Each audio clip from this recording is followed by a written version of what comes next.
Wherever you are right now, whatever room this is, whatever the day left on you, I want you to know something before we take another step together. You made it through today. Maybe that sounds small.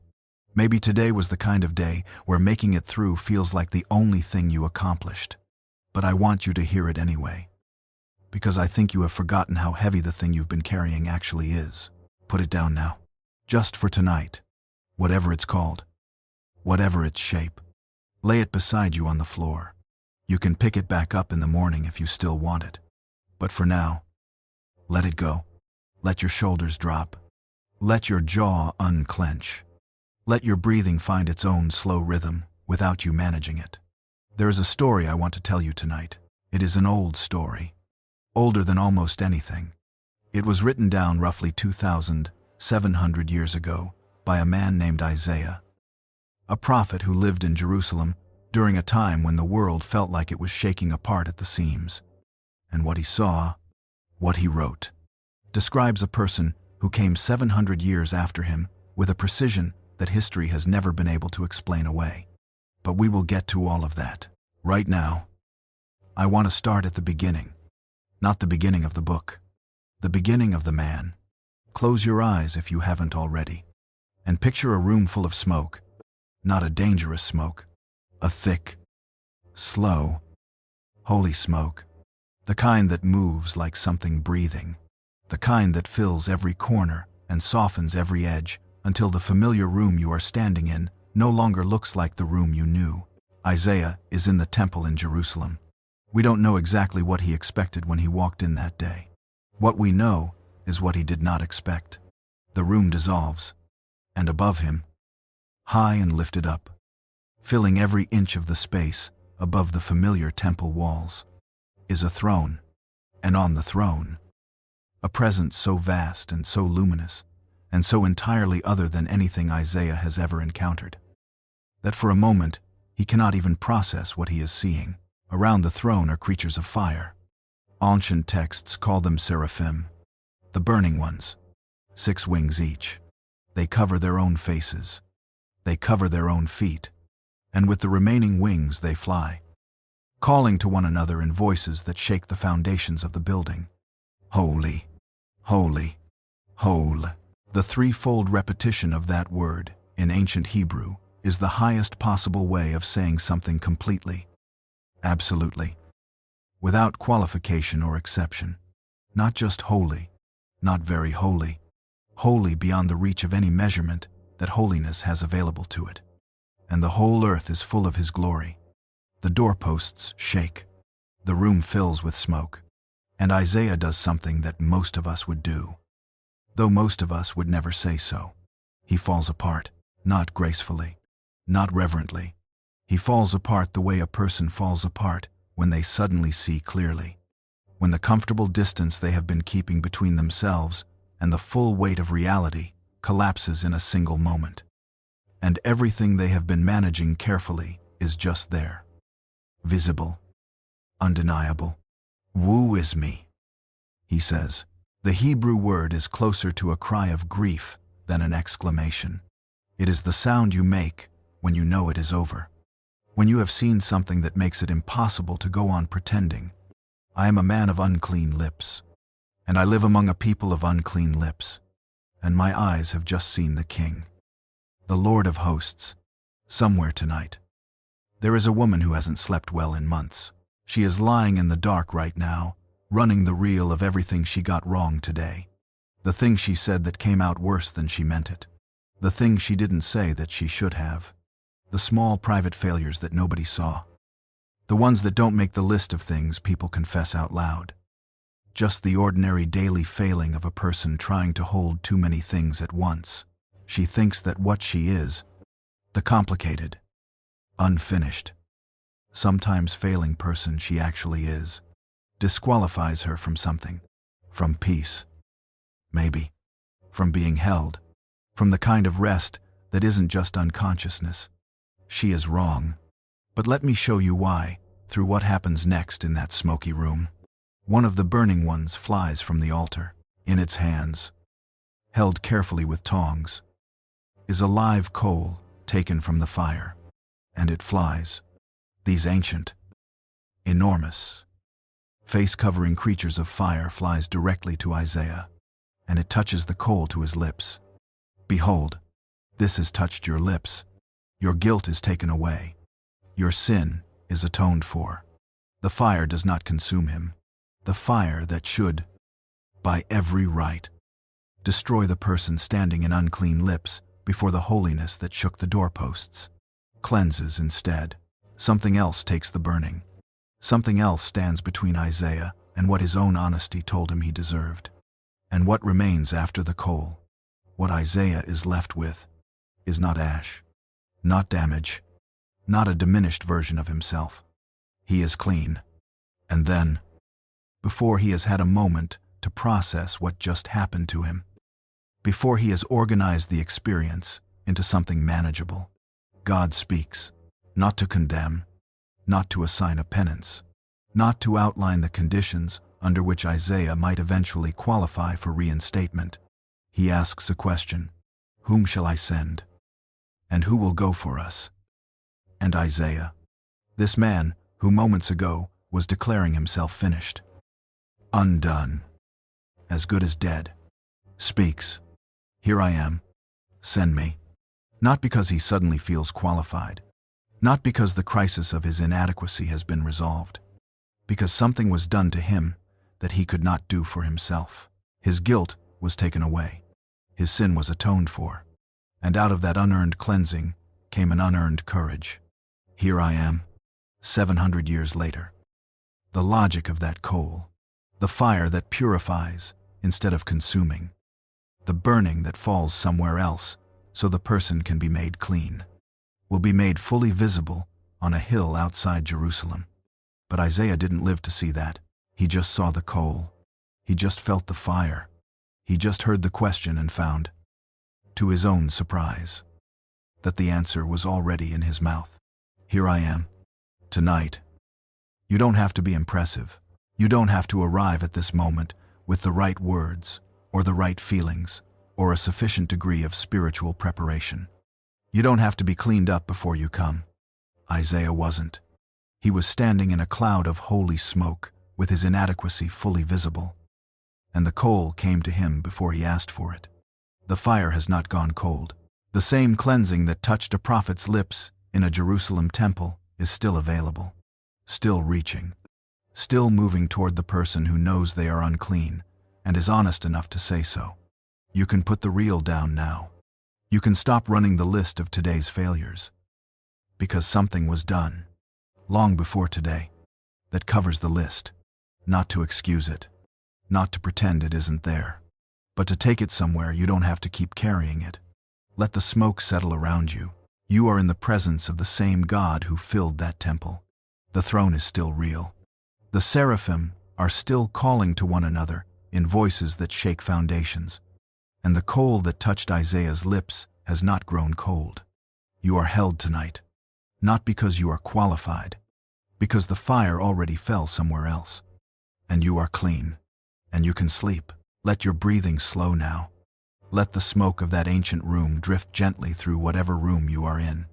Let the holy be the last sound you hear, not a sound of threat, but of a reality so solid and so complete that nothing in your life tonight can shake it. You are held. You are clean. You can rest. You're still here. Good. Let the next breath come slower than the last one. Let your body sink a little further into wherever you are lying. Notice the weight of your own limbs, the heaviness that comes when the day finally stops, demanding things from you. You don't have to go anywhere. The story is still moving, and all you have to do is listen. There is a particular kind of loneliness that doesn't announce itself loudly. It doesn't look like crisis from the outside. It looks like a person going through their day, doing the necessary things, responding when spoken to, maintaining the appearance of someone who is basically fine. But underneath, there is a quiet withdrawal happening, a slow retreat from the idea that prayer changes anything, a gradual decision, never made all at once, always made in small increments, that the distance between who you actually are and who God would want to hear from, is simply too wide to bother crossing tonight. Maybe some other night. When things are cleaner, when you have more to offer, when you feel less like whatever this is. I want to tell you about a king who made that calculation, and what God did in response. The year is approximately 734 years before Christ. Picture the ancient city of Jerusalem in the early weeks of autumn. The air is dry, the way air gets in hill country when the rains have not yet come. The city smells of dust and wood smoke, and the particular anxiety of a population that has just received terrible news. Two armies are marching toward Jerusalem from the north. The northern kingdom of Israel has formed a military alliance with Syria. Their combined forces are moving toward Judah with a specific and personal objective: remove King Ahaz from his throne. Install someone more cooperative. Use the combined force of three nations to resist the Assyrian Empire, pressing down from the east. The Bible describes what happened in Jerusalem when word arrived with a single image. No commentary needed. The heart of Ahaz shook, and the hearts of his people shook, as the trees of the forest shake before the wind. Have you ever felt that? The whole room trembling at once. The particular sound of collective fear. Not one person's panic, but an entire city's composure, giving way at the same moment. That is where we are when God sends Isaiah to find the king. Ahaz was not a good man. The historical record of his reign is not easy reading. He burned his own son as an offering to a foreign god. He filled Jerusalem with altars to deities his ancestors had spent generations removing. He was the kind of person who looked for solutions in every direction except toward the God of his fathers. And now, with armies closing in, he was already working his plan. Isaiah finds him at the city's water infrastructure, the conduit of the upper pool on the highway to the washer's field. He was inspecting the water supply, calculating how long Jerusalem could survive a siege. A practical man making practical preparations for a crisis he had already decided God was not going to solve. Isaiah walks up to him with a message that must have sounded almost irresponsible. Be careful. Be quiet. Do not fear. Do not let your heart grow faint. The two armies, terrifying you, he says, are already finished in God's accounting. They look like fire, but they are only smoke. And then God does something extraordinary through Isaiah, something that should have been reserved for a king who deserved it. He offers Ahaz a blank check. Ask a sign of the Lord your God. Let it be as deep as the place of the dead, or as high as heaven. Any sign, any scale, the deepest depth or the highest height. God is standing before a faithless, idol-worshipping king who has already made other arrangements. And he is saying, ask me anything. I will show you. And Ahaz refuses. I will not ask. I will not put the Lord to the test. It sounds, on the surface, like reverence, like a man who respects the holiness of God too much to demand a demonstration. Isaiah sees through it instantly. Is it too little for you to weary men, that you must also weary my God? Ahaz was not being reverent. He was being strategic. The silver and gold from the temple treasury were already packed and ready to send north to Assyria, the empire he had decided to buy protection from. He had made his choice. He did not want a sign from God, because a sign would create an obligation. A miracle would require a response. Faith would demand something he had already decided not to give, so he declined the offer. Somewhere tonight there is a person who hasn't prayed, really prayed, honestly prayed, in a long time, not because they stopped believing entirely, but because somewhere along the way they made a quiet calculation that God was available to people who had kept things tidier, that the distance between their current state and a state in which prayer felt appropriate was too great to bridge on a weeknight at this hour when they are this tired and this uncertain and carrying this particular weight. So they stopped asking, not dramatically, just gradually stopped lifting the thing towards someone who might receive it. I want you to hear what God does next, because it is the most important part of this story. God gives the sign anyway, not to Ahaz alone, not as a concession to a faithless king, He addresses the entire house of David, the whole dynasty, every generation, every person who would ever trace their lineage back to this throne, or this story, or this moment. Therefore the Lord himself will give you a sign. Behold, the virgin will conceive and give birth to a son, and will call his name Emmanuel. 700 years before it happened. Spoken into a political crisis involving armies and water infrastructure, and a king who had already sent for outside help. God announces the birth of his son. The sign that was refused by one man became the greatest sign in human history. The word spoken to save one city from one political crisis carried within it the announcement of the one who would come to save the whole world from something far older and far deeper than any army. That is the kind of God Isaiah is writing about, the one who does not wait for your readiness, the one who does not hold the promise hostage to your willingness to receive it, the one who, when you decline the sign, gives it anyway, because the sign was never only for you. It was for every generation that would ever read these words in the dark and need to know that the light has a name. Emmanuel, God with us.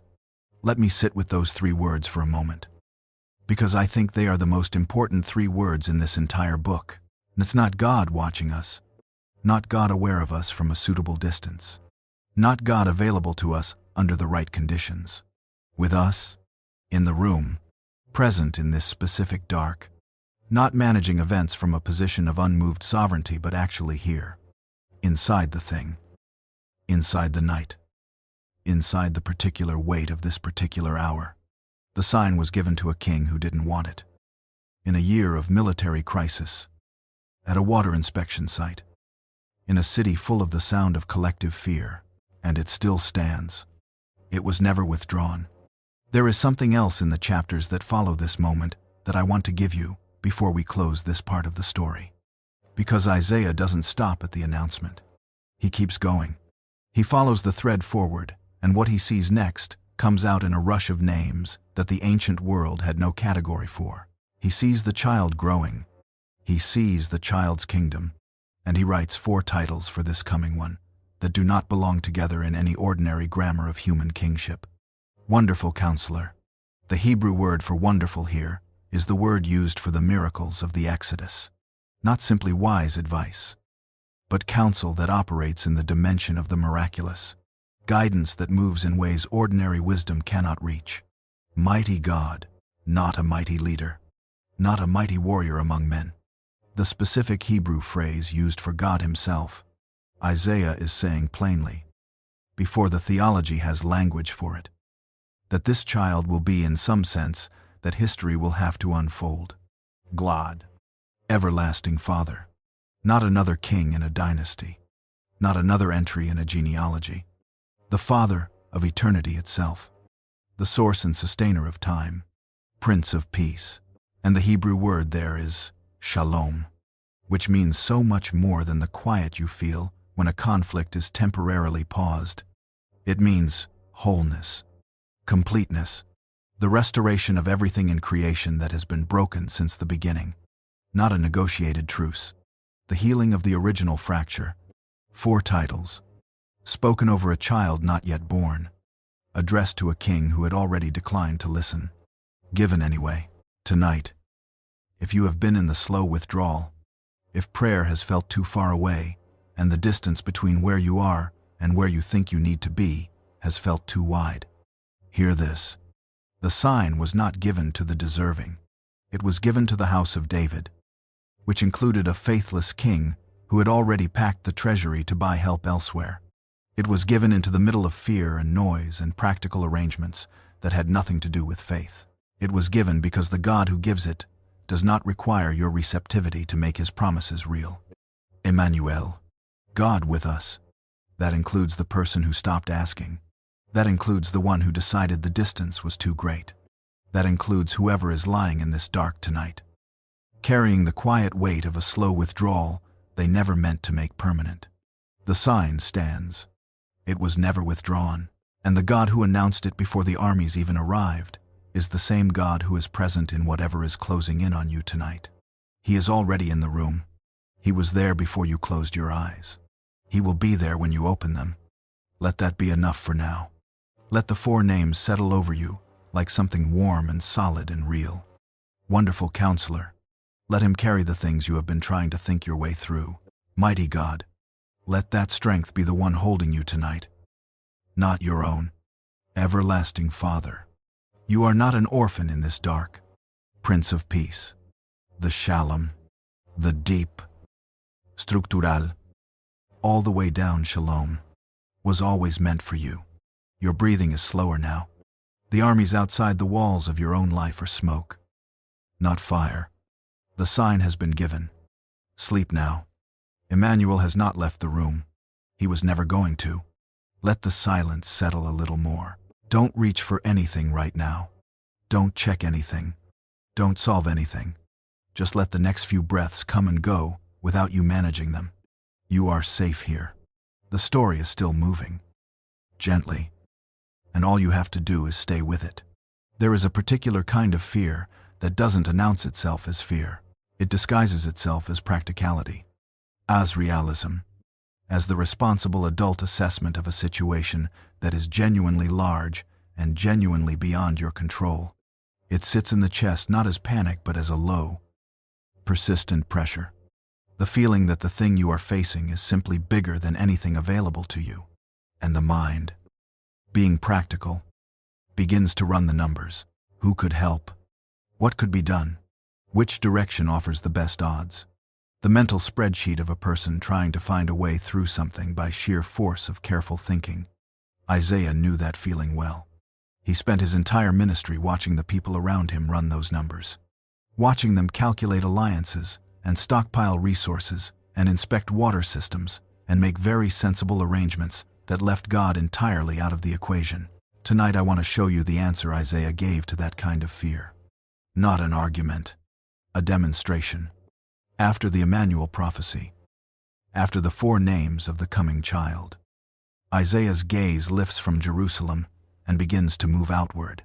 He looks at the nations surrounding Israel. One by one, he names them: Babylon, Assyria, Philistia, Moab, Damascus, Egypt, Tyre, the great powers of the ancient world, each one enormous from Jerusalem's vantage point, each one representing a different variety of threat or temptation or overwhelming force. And to each one, Isaiah delivers a verdict. Now, I want to tell you something about why this matters. Because these chapters are the ones most people skip. They feel distant. They feel like ancient geopolitical content that requires footnotes more than it requires an open heart. You have to know where Moab was, what Tyre meant, why Babylon's peak matters, to understand what is happening on the surface. But underneath the surface, something is taking place that was genuinely revolutionary in Isaiah's world. Something that speaks directly into the low pressure in your chest tonight. In the ancient world, the way most people understood gods was inseparable from geography. The gods were regional. If you lived in Babylon, you worshipped Babylonian gods because they controlled Babylonian territory and Babylonian outcomes. If your army conquered a new region, you acknowledged the local deities or adopted them because gods had borders, just like nations did. This assumption was so deep in the ancient world that it was almost never questioned. It was simply the way things worked. And then Isaiah stands up, in the name of the God of a small, politically insignificant nation in the hills of Judah, and delivers detailed, specific, accurate prophecy about the inner workings of every major empire, from Mesopotamia to the Mediterranean coast. Not because that God controls the territory of Judah, because that God controls everything. Consider what Isaiah says about Babylon. At the time, he writes, Babylon is powerful, but not yet supreme. Assyria still dominates. And yet Isaiah describes the fall of Babylon with a specificity that only makes full sense 160 years later. He says Babylon will become like a ruin, never to be inhabited again. Wild animals will lie down there. It will never be rebuilt. 100 years after Isaiah writes this, Babylon reaches the absolute peak of its power. It becomes the greatest empire the ancient world has seen. It conquers Jerusalem. It destroys the temple. It carries the people of Judah away in chains. And then, in 539 years before Christ, Cyrus the Persian walks into Babylon without a siege, and the empire ends. The city that once held the known world in its fist becomes, over the following centuries, a ruin so complete that ancient travelers describe it as a hunting ground. Archaeologists today dig through it. It has never been rebuilt as a functioning city. Isaiah wrote that before Babylon even reached its peak. But I want to slow down on something that most readers walk past entirely, because I think it is one of the most quietly important moments in these chapters. When Isaiah delivers the oracle against Moab, the nation east of the Dead Sea, an old and complicated adversary, something unexpected happens. He weeps. My heart cries out for Moab. He describes the refugees fleeing, the waters drying up, the green things failing. And he is not celebrating the judgment he is pronouncing. He is grieving it, grieving the destruction of a nation that was his people's enemy. There is something in that grief that tells you everything about the character of the God whose words Isaiah is carrying. The one who judges because justice requires it, who never takes pleasure in the destruction of what he made, who would, given any response at all, infinitely prefer to heal rather than to break. And then Isaiah looks at Egypt, the house of slavery, the nation that made Israel build cities with their bare hands and killed their infant sons. And he sees something on the other side of the coming judgment that should have been startling to everyone who heard it. A day when Egypt will cry out to God, and he will hear them and send them a savior. And on that day, Israel will stand alongside Egypt and Assyria, 3 nations together, as a blessing in the midst of the earth. And then God says something about Egypt specifically that is almost breathtaking. Blessed be Egypt, my people, Egypt, my people, not my enemies. Finally defeated, not the nation I once used and discarded. My people. 700 years before the Apostle Paul writes that there is no distinction between Jew and Greek, because the same Lord is Lord of all. Isaiah is already seeing it. The salvation God is planning is not a regional project, not an ethnic restoration. It is the rescue of the entire human family. Every nation, every people, every tongue, all of them eventually called by the same word. My people. Somewhere tonight there is a person lying awake in the specific fear of something that feels like an empire. Maybe it has the shape of a diagnosis, the kind that arrives in clinical language and reorganizes the entire landscape of your life in a single conversation. Maybe it has the shape of a financial situation that has grown beyond the reach of any practical solution you can see from where you are standing. Maybe it is a relationship that has broken in a way you don't know how to repair. Maybe it is simply the accumulated weight of a world that keeps producing new reasons to be afraid faster than you can process the old ones. Whatever its shape, it feels large. Large in the way that empires feel. Large when you are a small nation in the hills of Judah, looking north at armies whose walls you cannot see the top of. I want to say something directly to that fear. The God who pronounced judgment on Babylon and saw its fall before the empire even reached its peak is not surprised by what you are facing. The God who wept for Moab, who grieved the destruction of his people's enemy, is not unmoved by what you are carrying. The God who looked at Egypt, the house of slavery, and called them my people, that God's love has a width that no border can contain and no empire can outlast. He has seen the fall of things far larger than what you are facing, and he is still here. There is one more thing in these chapters I want to give you before the night moves on. In every single one of these oracles, every judgment pronounced against every nation, something appears at the end, a glimpse of the other side. Even the oracle against Tyre, the great commercial empire of the ancient world, ends with a vision of Tyre's wealth eventually flowing toward the glory of God. Even that empire's resources, after its fall, serving the purposes of the one who outlasted it. This is what Isaiah keeps doing throughout these chapters. He cannot stop doing it. The judgment falls, and then his eye travels past the falling to something on the other side. Something being built. Something being cleared for. Because every structure built on a false foundation must eventually fall. Every empire built on the premise that its own power is the final word on history must eventually be corrected by the God who holds all of history.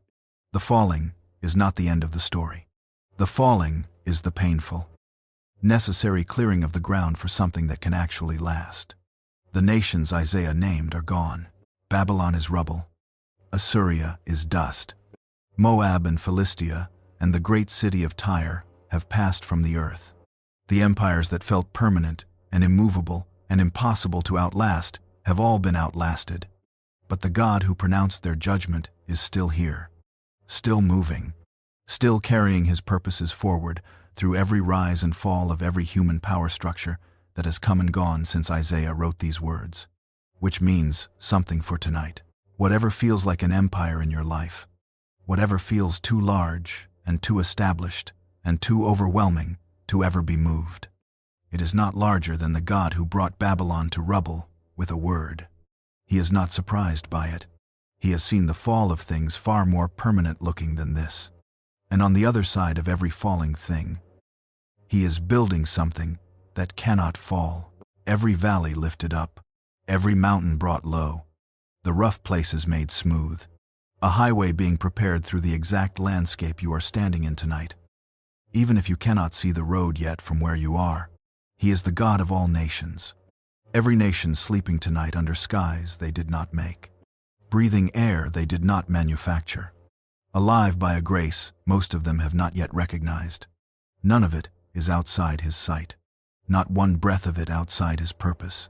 And you, lying in this particular dark, in this particular room, carrying this particular weight, you are not outside it either. You are inside the same story Isaiah was inside.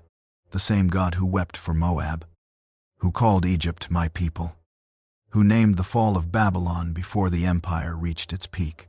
That God is present in the room where you are trying to rest tonight. Let the pressure in your chest ease a little. You are not alone in this. You are not facing something he hasn't already seen. He is awake. He is not surprised. He has never once been caught off guard by anything that has ever tried to make itself larger than him. And you are held, quietly, completely, without condition, by the one whose purposes have outlasted every empire that ever tried to make itself permanent. Let that settle now. Let it move down past the thinking mind into the place where the body finally believes what the mind has been told. You are held. The empire, outside the walls, is smoke, not fire.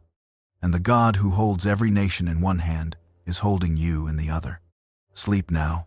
He is watching over this night. And he has never once been caught off guard. Stay where you are. Don't move toward anything. Just let the weight of your body settle a little more into the surface beneath you. The way water settles into the lowest place it can find. That is all you have to do right now. Settle. Breathe. Let the story come to you. There are seasons in a life when everything that felt solid reveals itself to be less permanent than you thought. Not one thing shifting. Everything shifting. The ground that held your footing for years developing a new and unfamiliar instability. The structures you built your days around showing their seams. The certainties you depended on quietly renegotiating their terms without asking your permission. If you have ever lived through a season like that, if you are living through one right now, then the part of Isaiah we are entering tonight was written for the exact shape of what you are carrying. Scholars call Isaiah chapters 2, 4 through 27, the little apocalypse. And tonight, I want to show you why that name, which sounds frightening on the surface, is actually one of the most comforting things in the entire book. Because what Isaiah sees in these 4 chapters is not destruction as an ending. It is the painful, necessary middle of a story whose final image is a feast on a mountain with tears wiped from every face. But first, the shaking. Picture Isaiah sitting with everything he has written so far. The throne room, the Emmanuel prophecy, the 4 names of the coming child, the oracles against the nations, one by one. Babylon, Assyria, Philistia, Moab, Damascus, Egypt, Tyre, each one named, each one addressed, each oracle tied to a particular geography, a particular empire, a particular moment in history. And then chapter 24 begins. And Isaiah does something that must have been jarring to everyone who first heard it. He stops naming anyone, no more specific nations, no more particular empires. Just this: Behold, the Lord will empty the earth and make it desolate. And then he lists every category that human civilization uses to organize itself. And one by one he dissolves them. As with the people, so with the priest. As with the slave, so with his master. As with the buyer, so with the seller. Every social structure, every hierarchy, every distinction of class and role and economic position that the ancient world used to determine who mattered and who didn't, rendered equally irrelevant in the face of what is coming. I want to be honest with you about what Isaiah is doing here, because I think honesty is more useful than comfort when we are sitting with a passage like this. He is saying something that cuts against every human instinct toward permanence. The earth is not permanent. Human civilization, for all its accumulated brilliance and beauty, is not the final word on its own story. The systems we build and maintain and defend are built on ground that will one day be shaken by the one who made the ground in the first place. That is not a comfortable thing to hear, especially in a season when the shaking has already started. But Isaiah gives a specific reason for it. Not divine caprice, not arbitrary power demonstrating itself, but something precise. The earth lies defiled under its inhabitants, because they have broken the covenant written into the structure of human life itself. The long accumulation of ignoring what God built into creation has consequences, not just personal ones, not just private ones, but structural ones that reach the whole. The earth staggers like a person who has had too much to drink. It sways like a hut in a windstorm. What looked permanent is wobbling. What looked immovable is moving. Somewhere tonight there is a person for whom this season is exactly that. The year brought things they did not plan for. A relationship that reorganized itself without their consent. A loss that changed the shape of ordinary days in ways they are still discovering. A certainty that turned out to be less certain than it looked. They are lying in the dark right now, not quite panicking, but not quite at peace either. Hovering in that particular in-between place, where the mind keeps reaching for solid ground and finding the footing a little less reliable than it was. I want to tell them what happens next in the vision, because it is extraordinary. At the darkest point of the shaking, in the middle of the wobbling and the staggering, before anything has been resolved or repaired or explained, something appears that should not be able to exist in those conditions. From the ends of the earth, from the furthest margins, from the places furthest from the centers of power and religious establishment and cultural confidence, voices rise. And the voices are singing, not mourning songs, not survival songs, songs of praise. Glory to the righteous one. In the middle of cosmic shaking, from the edges of the world, people are lifting their voices about a person, the righteous one, the one Isaiah has been circling toward since chapter 1, the one the 4 names pointed at, the one the burning coal prefigured. In the middle of everything falling, the singing comes from the margins first. That detail is worth sitting with for a moment. The singing doesn't come from the centers of power. It doesn't come from the people who had the most to lose and somehow preserved it. It comes from the ends of the earth. The people, the shaking, left with nothing but the truth of who the righteous one is, and who found that the truth was enough to sing about. And then chapter 25 opens, and the tone shifts so completely, it is almost physical, like walking through a door into a different kind of room. On this mountain, the Lord of hosts will make for all peoples a feast, not for the survivors of the right nation, not for the adherents of the correct theology, not for the ones who managed to stay standing when everything else fell. For all peoples, rich food, well-aged wine, the kind of meal that is not eaten quickly, and not eaten alone. That requires time and presence, and the willingness to stop moving long enough to receive what is being placed in front of you. On this mountain, he will destroy the shroud cast over all peoples, the covering that has been over the whole human experience since the beginning, the thing underneath every grief, and every loss, and every darkness, the wound beneath the wound. And then, the sentence that has been echoing through Scripture for 27 centuries. He will swallow up death forever. Not reduce, not manage, not provide better coping strategies for. Swallow, permanently, completely, the word forever meaning not for a very long time, but for all of time, which is a different thing entirely. And the Lord God will wipe away tears from all faces. Not some faces, all faces. Not the faces of the ones who wept correctly, or grieved the right amount, or recovered on the right timeline. All faces. The Apostle John, writing on an island called Patmos, nearly 8 centuries after Isaiah, will see a vision of the new creation and record it in the final pages of the Bible. And the image he reaches for, the image he cannot improve upon, is this one. God will wipe away every tear from their eyes. He is not inventing a new promise. He is recording the fulfillment of one Isaiah made 7 centuries before him. The same image, the same hands, the same faces. Whatever you are carrying tonight, whatever grief has left marks on you that you quietly concluded must simply be endured. Whatever loss you have been carrying so long, it has started to feel like a permanent feature of who you are. That image is for you, not as poetry, as a promise from a God who said it before the cross and then proved he means what he says by going through the cross anyway. He will wipe away tears from all faces. All faces includes yours. All faces has always included yours. Now, let me bring you to chapter 26, because it holds a verse that I want you to hear tonight, as though for the very first time. The words may be familiar. Let them land anyway. You keep him in perfect peace, whose mind is stayed on you, because he trusts in you. Here is what the English cannot show you. The Hebrew word for peace in this verse appears twice. Shalom, shalom. Perfect peace in translation is shalom, shalom in the original. The doubling is not decoration. In Hebrew, doubling a word indicates the fullest, most complete expression of that thing. Isaiah is not describing adequate peace, or sufficient peace, or even a very good peace.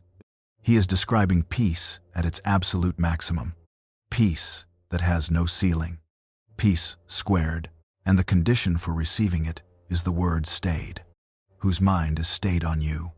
The Hebrew means to lean against something, to support your full weight on something else, not the achievement of a serene mental state through discipline and effort, not the suppression of anxiety through spiritual willpower, the act of letting your weight fall onto something that can hold it. God is not asking you to become someone who never feels the pull of fear. He is saying, lean on me, the way a person at the end of a long day leans against a solid wall. Stop trying to hold yourself upright by sheer internal force. Let your weight fall toward me. That is the condition for shalom, shalom. Not performance, not the absence of fear, just leaning. He is the wall, and he will not move. Chapter 26 also holds something that I think is often passed too quickly to feel its full significance. Your dead shall live. Their bodies shall rise. You who dwell in the dust, awake and sing for joy. This is not metaphor. This is not a spiritual description of inner renewal. This is Isaiah, in the 8th century before Christ, describing bodily resurrection, not the survival of the soul in some undefined form. The bodies shall rise. The dead shall live. Those dwelling in the dust of the ground shall wake up. The doctrine that the resurrection of Jesus proves, and Paul explains, and John sees in vision, was not invented in the New Testament. Isaiah saw it 700 years before the empty tomb. The morning that death could not hold was announced in these pages centuries before the stone was rolled away. And then chapter 27 closes the little apocalypse by returning to an image from the beginning of the book. Back in chapter 5, Isaiah's first great extended metaphor was a vineyard, carefully planted, lovingly tended, and producing only wild and worthless grapes. The vineyard was Israel, the farmer was God, and the chapter ended with the fence taken down and the vineyard left to become a wasteland. That is how chapter 5 ended. The vineyard abandoned. But now, on the other side of the little apocalypse, after all the shaking and the singing from the margins and the feast on the mountain and the destruction of death, Isaiah returns to the same vineyard, and everything has changed. A pleasant vineyard. Sing of it. I, the Lord, am its keeper. I water it every moment, lest anyone harm it. I keep it night and day. The vineyard left to thorns in chapter 5 is now being kept personally by God. He waters it every moment. He guards it through the night, not a hired hand managing it from a safe distance. The Lord Himself, tending what He loves, without interruption. What changed? Not the vineyard's own qualities, not some improvement in its ability to produce good fruit on its own. What changed is where we are in the story. We are on the other side of the shaking, in the aftermath of the wobbling, and in that aftermath, the farmer himself has come down to tend what he loves. The world you are in tonight is somewhere in the middle of that arc. The shaking may still be happening. The footing may still feel uncertain. The ground may still be revealing itself to be less permanent than it looked last year. But the feast is coming. The tears will be wiped. The dead will rise. And the vineyard is already being tended by hands that never grow tired and never look away and never, not for a single moment, forget what they are growing toward. Hold on to shalom shalom tonight. Not by gripping harder, by leaning. He is the wall. He is the farmer in the vineyard at this hour, watering what he loves, keeping watch through the dark. The singing from the margins is already rising. The feast on the mountain is already being prepared. Let your breathing slow all the way down now. Let the shaking outside the window of this season be what it is. The painful, necessary, middle of a story that ends with a feast, and no more weeping, and all flesh gathered together in the presence of the One. The singing was always about. The morning after every long night in Isaiah is always more extraordinary than the night made it possible to imagine. And the morning is coming. It has always been coming. Nothing that shook tonight has changed that by even a single degree. Sleep now. The little apocalypse is not the end of anything. It is the darkness before the most extraordinary morning you can imagine. And the morning is on its way. Breathe in slowly. And out. Don't rush the exhale.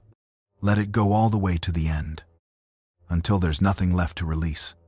Then let the next breath come on its own, without you reaching for it. Your body knows how to do this. You don't have to manage it tonight. Just rest. The story is still here. Let it come to you. There is a kind of exhaustion that has nothing to do with how much sleep you got last night. It lives deeper than that. It is the exhaustion of a person who has been holding themselves together by sheer internal force for so long that they have forgotten what it feels like to be held by something else. The exhaustion of maintaining composure, of keeping the surface calm while something underneath churns, of being, day after day, the one who holds it together for everyone else, while quietly wondering who is holding it together for them. Isaiah chapter 26 has a verse for that person. It has always had a verse for that person. You keep him in perfect peace, whose mind is stayed on you, because he trusts in you. Now, in the original Hebrew, the word for peace in this verse appears twice. Shalom, shalom. What English translates as perfect peace is literally peace, peace, in the language Isaiah wrote in. The doubling is not stylistic decoration. In Hebrew, when a word is repeated this way, it indicates the fullest, most complete expression of that thing. Not adequate peace, not sufficient peace. Peace at its absolute maximum. Peace that has no ceiling. Peace squared. And the condition for receiving it is the word stayed, whose mind is stayed on you. In the original language, that word means to lean against something, to support your full weight on something outside yourself. not the achievement of inner serenity through spiritual discipline, not the suppression of anxiety through willpower and correct thinking. The simple act of letting your weight fall onto something that can hold it. God is not asking you to become someone who never feels the pull of fear or the ache of uncertainty. He is saying, lean on me the way a person at the end of a very long day leans against a solid wall. Stop trying to hold yourself upright by force. Let your weight come toward me. That is the condition for shalom, shalom. Not performance, not the absence of trembling, just leaning. He is the wall, and he does not move. Somewhere tonight, there is a person who has been the strong one for a very long time. The one others lean on, the one who shows up, who manages, who holds things steady while everyone around them processes their feelings and finds their footing. They are good at it. They have been good at it for years. But tonight, alone in the dark, with no one watching and nothing to perform, something in them is just tired. Tired in that bone-deep way that a night's sleep can address, but not entirely cure. This verse was written for them. Not the impressive ones. Not the ones who have their spiritual composure sorted. The tired ones. The ones whose arms are getting sore from holding everything up. Lean. Just lean. He is behind you. He has always been behind you. And he is strong enough to hold everything you have been trying to hold alone. There is something else in chapter 26 that deserves to be held quietly tonight, because it is one of the most significant things Isaiah says in the entire book, and it is easy to walk past on the way to more familiar passages. Your dead shall live. Their bodies shall rise. You who dwell in the dust, awake and sing for joy. This is not metaphor. This is not a poetic description of spiritual renewal or national restoration. Isaiah, writing in the 8th century before Christ, is describing bodily resurrection, not the vague survival of consciousness in some undefined afterlife. The bodies shall rise. The ones dwelling in the dust of the ground shall wake up. The doctrine that the empty tomb of Jesus proves, and Paul explains in his letters, was not invented in the New Testament. Isaiah saw it 700 years before the stone was rolled away. The morning that death could not contain was announced in these pages, long before the world had a grave to point to as evidence. That is not a small thing. That is the ground everything else rests on. And then the chapter closes with something I want to leave in the room with you tonight, because I think it speaks directly into whatever this season has felt like for you. In the path of your judgments, O Lord, we wait for you, not rushing ahead, not manufacturing outcomes, not running the numbers one more time, looking for a way through that doesn't require trust. Waiting, actively, deliberately, oriented toward you, waiting. The waiting of someone who has read enough of this book to know that what God says, God does, and who has decided that the most faithful thing they can do tonight is simply remain. Remain in the story. Remain in the dark. Remain leaning against the wall that does not move. Waiting in Isaiah is never passive. It is the most active posture available to a person who has exhausted their own resources and discovered that the source they actually need is not inside themselves. It is the decision to stop generating what only God can give and to receive it instead. Receive it tonight. Let your arms come down. Let whatever you have been holding float out of your grip for these hours of darkness. The wall is behind you. The shalom shalom is available right now. Not when things resolve. Not when you feel more ready. Right now. In this particular dark. For this particular tired person lying in this particular room, the dead will rise. The bodies will come up from the dust, singing. Everything Isaiah has been building toward is real and is coming. And tonight you are held by the God who announced the resurrection before there was a tomb to prove it. Who waters the vineyard every moment. Who guards it night and day. Who keeps the walls steady while the tired ones lean. Lean now. All the way. He has you. Shalom, shalom. Sleep. Let your eyes stay closed. Let the room around you recede a little further. Notice how the darkness behind your eyelids has its own texture, its own quiet. You don't have to fill it with anything. Just let it be dark. Let it be quiet. Let whatever is still turning over in the back of your mind slow down to the pace of this breath. And then the next one. And then the one after that. You are safe here. The night is doing what nights do. And the story is still moving. There is a specific kind of fear that comes with having a named thing to face. Not vague anxiety. Not general dread. But the particular weight of a situation that has a shape and a timeline and a set of facts that cannot be argued away. A diagnosis with a medical term attached to it. A financial situation with actual numbers. A relationship that has broken in a way you have had to describe out loud to someone. A letter. An email. A conversation that changed things and cannot be unchanged. Vague fear responds to reassurance. Named fear doesn't. Named fear sits in the chest with a specificity that makes comfort feel thin. Because the comforting person doesn't know the exact shape of the thing. And some part of you knows they don't know. And the gap between their reassurance and your reality quietly undermines everything they say. Isaiah's king Hezekiah knew that kind of fear. And what he did with it is one of the most instructive things in the entire book. Hezekiah inherited a disaster. His father was Ahaz, the same king who refused the sign in chapter 7, who sent the temple treasury to buy protection from Assyria, who filled Jerusalem with altars to foreign gods. That is what Hezekiah walked into when he became king at 25 years old. A city spiritually hollowed out, a temple that his own father had closed, a people who had spent a generation forgetting where home was. And in his first month as king, he opened the temple doors. He called the priests together and said simply, "Our fathers were unfaithful. Now I intend to make a covenant with the Lord." He restored what had been broken. He reinstituted the Passover for the first time in a generation. And the record says about him that he trusted in the Lord, the God of Israel, so that there was none like him among all the kings of Judah after him. This is the man standing in Jerusalem when the Assyrian army arrives outside the walls. By this point, the Assyrian commander, Sennacherib, has already taken 46 fortified cities of Judah. We know this not only from the biblical record but from a stone inscription discovered in the ruins of ancient Nineveh, now held in the British Museum in London, where Sennacherib records his own campaign in his own words. 46 cities, their populations scattered, their walls broken, and now his forces are camped outside Jerusalem. He sends his field commander to negotiate at the city walls.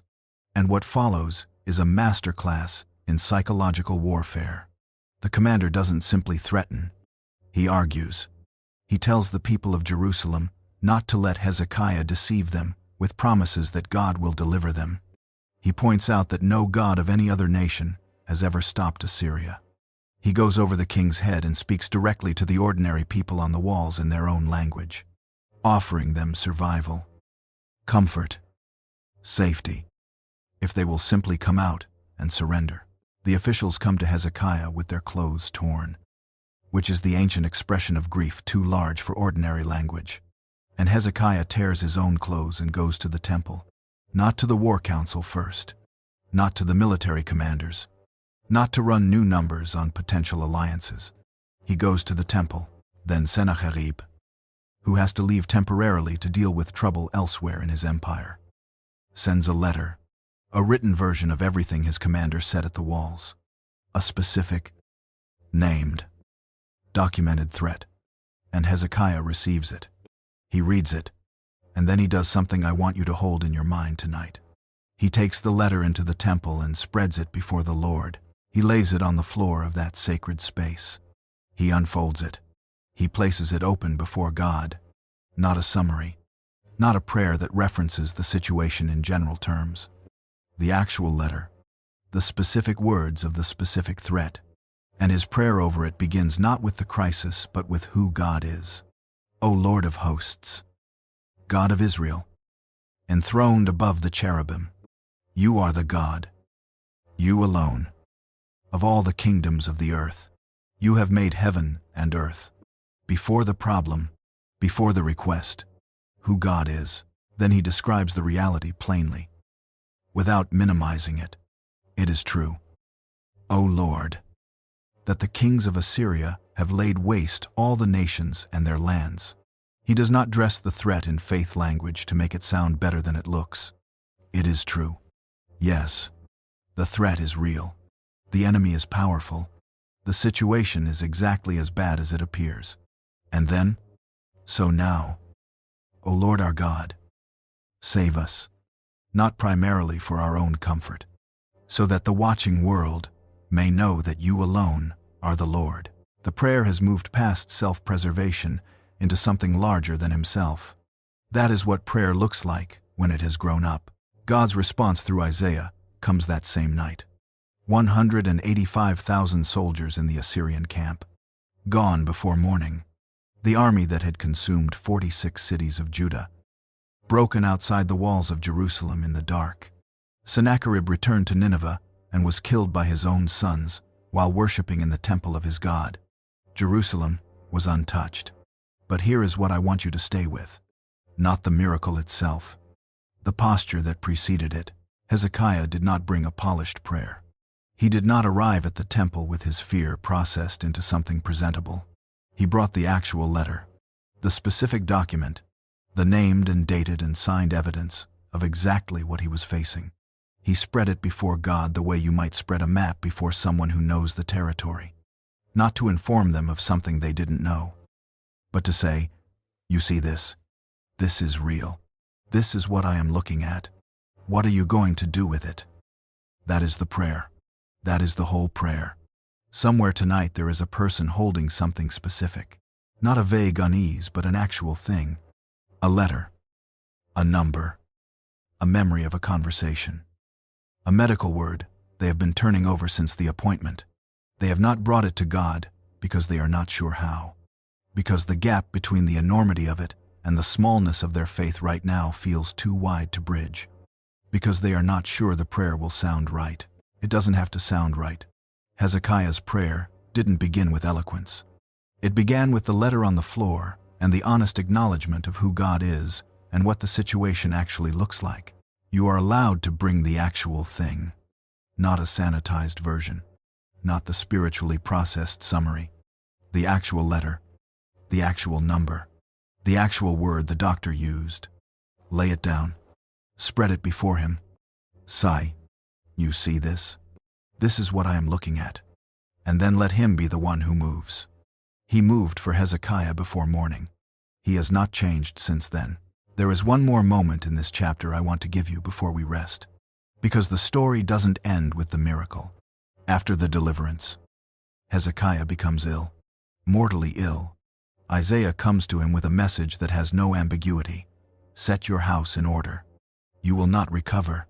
And Hezekiah turns his face to the wall and weeps bitterly.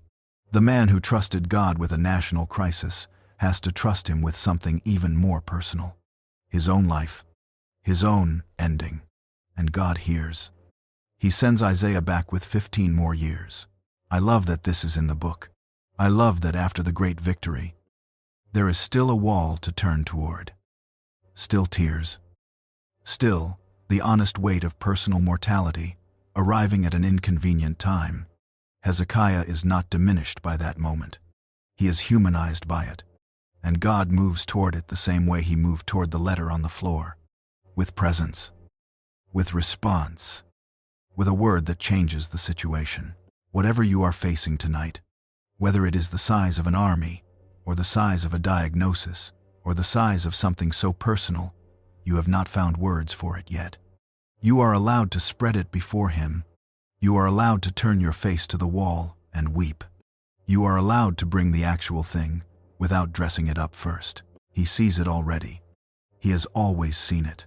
He is simply waiting for you to lay it down so that your hands can finally be empty enough to receive what he has been ready to give. Lay it down now, right here. In this dark, in this quiet, whatever the letter says, whatever the number is, whatever the word is that has been sitting in your chest since you first heard it. Spread it before him. He is already moving. Sleep now. The God who moved before morning is watching over this night. And the letter is in better hands than yours. Continue. Vabazogat ngangdi. Let your body go a little heavier now. Let the surface beneath you take the full weight of your arms, your legs, your shoulders, You don't have to hold any of it up. It can all just rest. You can just rest. The breathing is slower than it was when we started tonight. And that is exactly right. Let it slow a little more. The story is still here. It has been here for 700 years. It will still be here in the morning. Tonight it belongs to you. There is a word that can change the entire atmosphere of a room without raising its voice. Not a long word. Not a complicated word. A word so simple that a child reaching for it in the dark finds it easily. And yet so deep that the wisest people who have ever lived have spent their lives trying to measure its full weight and have not yet reached the bottom. The word is comfort. And it is the first word God speaks in the second half of Isaiah. Not a strategy. Not a correction. Not a list of the things that still need to be addressed before grace can be extended. Just this. Spoken first. Before anything else. Comfort. Comfort, my people. The doubling is not accidental. In Hebrew, when a word is repeated this way, it is doing something that a single word cannot do. It is the language of someone who has leaned forward and wants to make certain you heard what they said. Not because you are hard of hearing, because what they are saying is important enough to say twice. Not just comfort. Comfort. Comfort. As if God looked at the distance between where his people were and where they needed to be, and decided that one word was not large enough to span it. They needed to hear it twice. And so do you. To feel the full weight of why this word arrives here. You need to understand what comes immediately before it. The final verses of chapter 39 contain the prophecy delivered to Hezekiah about Babylon. Everything will be carried away. Nothing will be left. The sons of the king will become servants in a foreign court. That is the last word of the first half of Isaiah. And then chapter 40 begins. Comfort. Comfort, my people. There is no transition. No explanation of how we move from one to the other. One chapter ends with the announcement of captivity. The next begins with the announcement of comfort. Placed side by side, the way only God can place catastrophe and tenderness. As if to say, I see both of these things at the same time, and neither one cancels the other. In God's accounting, the comfort is always larger than the judgment. The tenderness always outlasts the reckoning. Speak tenderly to Jerusalem. Tell her that her warfare is ended, that her iniquity is pardoned, that she has received from the Lord's hand double for all her sins. Double, in the ancient world, when a debt was fully settled, a notation was sometimes posted publicly confirming that the account had been paid in full. Sometimes with a doubling mark, indicating the settlement was complete and the claim was closed. God is using that language. The exile that is coming will serve its purpose. The account will be marked settled. And then we can begin again. Somewhere tonight there is a caregiver who has been comforting everyone else for a very long time. A mother. A nurse. A friend who always answers the phone. A person whose role in every relationship is to be the steady one. The calm one. The one who knows what to say when everyone else is falling apart. They are good at it. They have been good at it for years. But tonight, alone in the dark, with no one watching and no one to be steady for, something in them is simply empty. Not broken, just empty. The way a cup gets empty when it has been poured out for everyone but never refilled. This word is for them.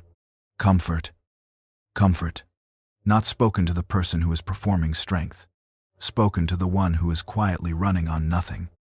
Who has given so much for so long that they have almost forgotten what it feels like to receive. God leans toward them in this moment and says the word twice. Because once didn't feel like enough for the size of what they have been carrying. You are allowed to receive this now. Not to give it. Not to pass it along. Just to receive it.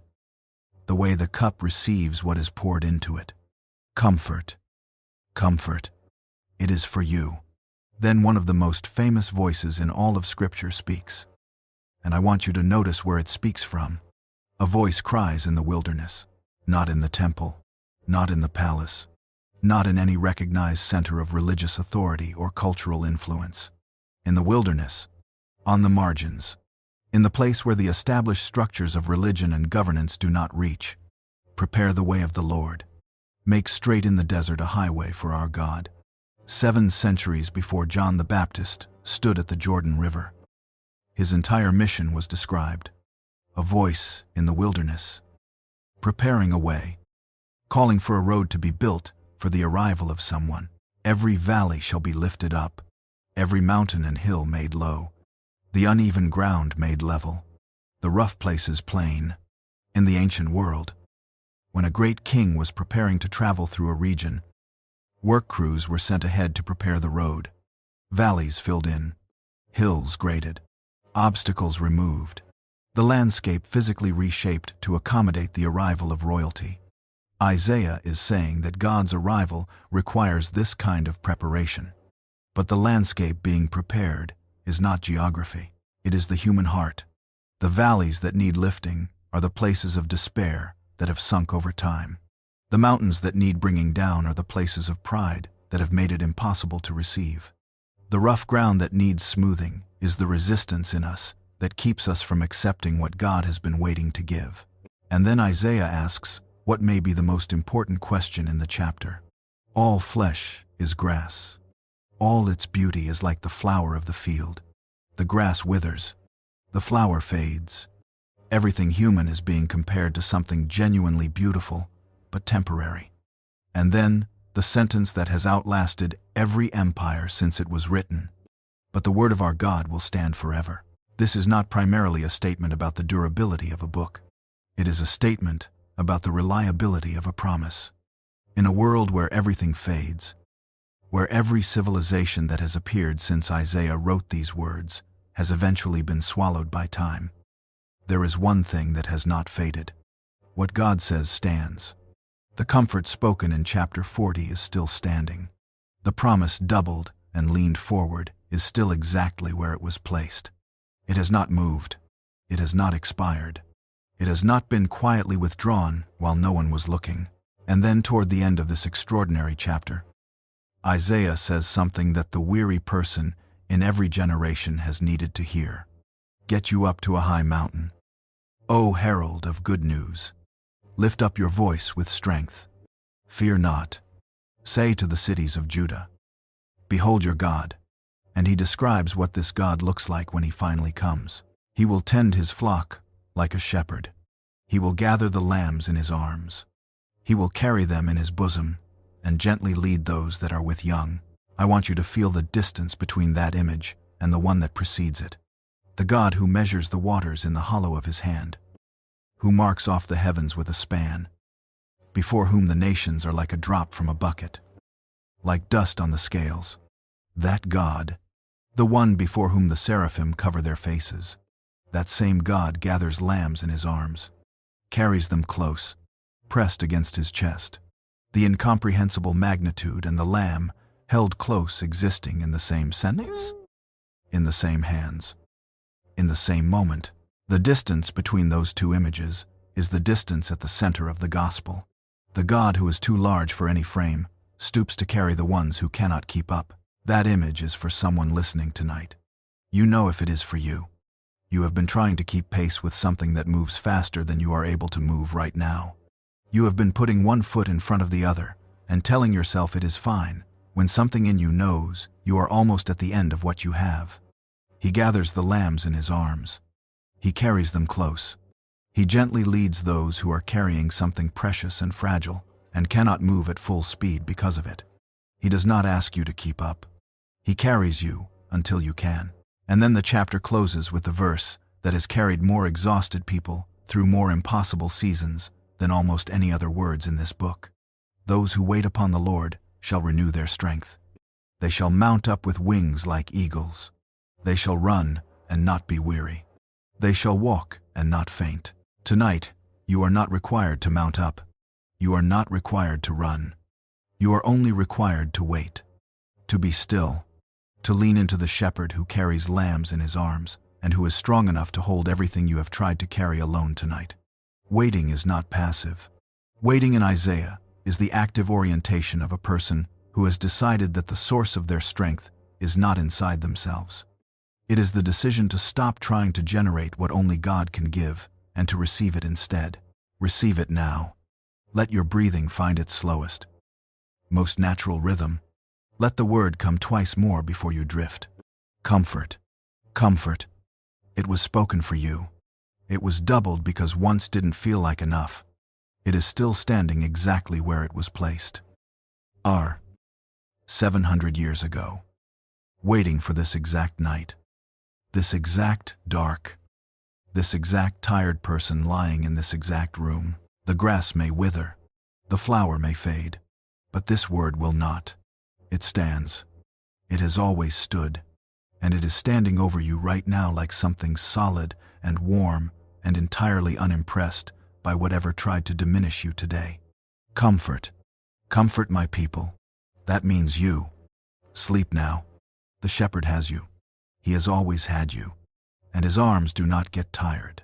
Let the next breath come all the way in and then release it slowly. Like setting something down gently. Good. Again. There is nowhere to be right now. Nothing to solve. Nothing to manage. Just this breath. And this quiet. And this story that has been waiting for you. There is a particular exhaustion that comes from moving slower than you think you should be moving. From recovering when everyone around you seems to have recovered already. From grieving past the point where the people around you expect the grieving to be done.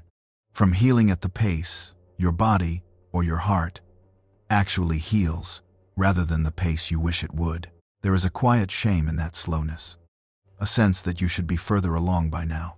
That your faith should be stronger. Your footing more certain. Your forward movement more visible. Isaiah chapter 40 has something to say to that shame. Something gentle and direct and entirely without condemnation.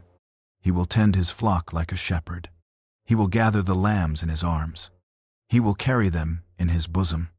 And he will gently lead those that are with young. That last phrase deserves to be held very slowly tonight. He gently leads those that are with young. In the ancient world, this described a shepherd adjusting the pace of the whole flock to match the slowest members. The ones carrying something new and fragile.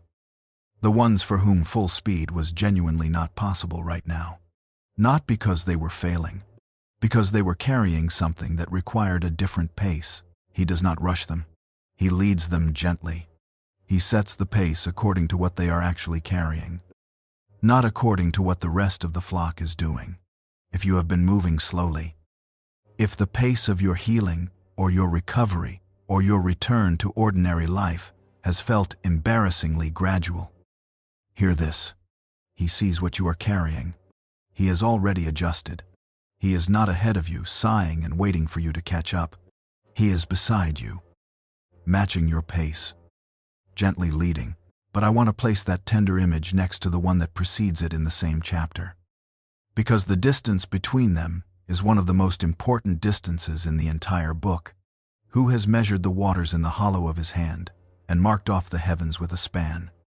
Before him, the nations are like a drop from a bucket, like dust on the scales. The inhabitants of the earth are like grasshoppers. He stretches out the heavens like a curtain and spreads them like a tent to dwell in. That God, the one before whom the seraphim cover their faces, the one whose holiness shook the foundations of the temple, the one who names the stars and calls them each by name, and not one of them is missing. That God gathers lambs in his arms.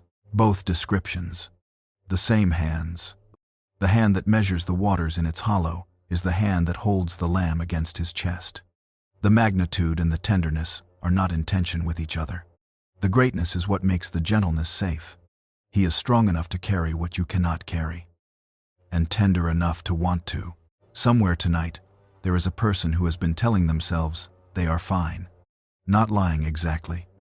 Just managing, keeping the surface calm, presenting the version of themselves that requires the least explanation.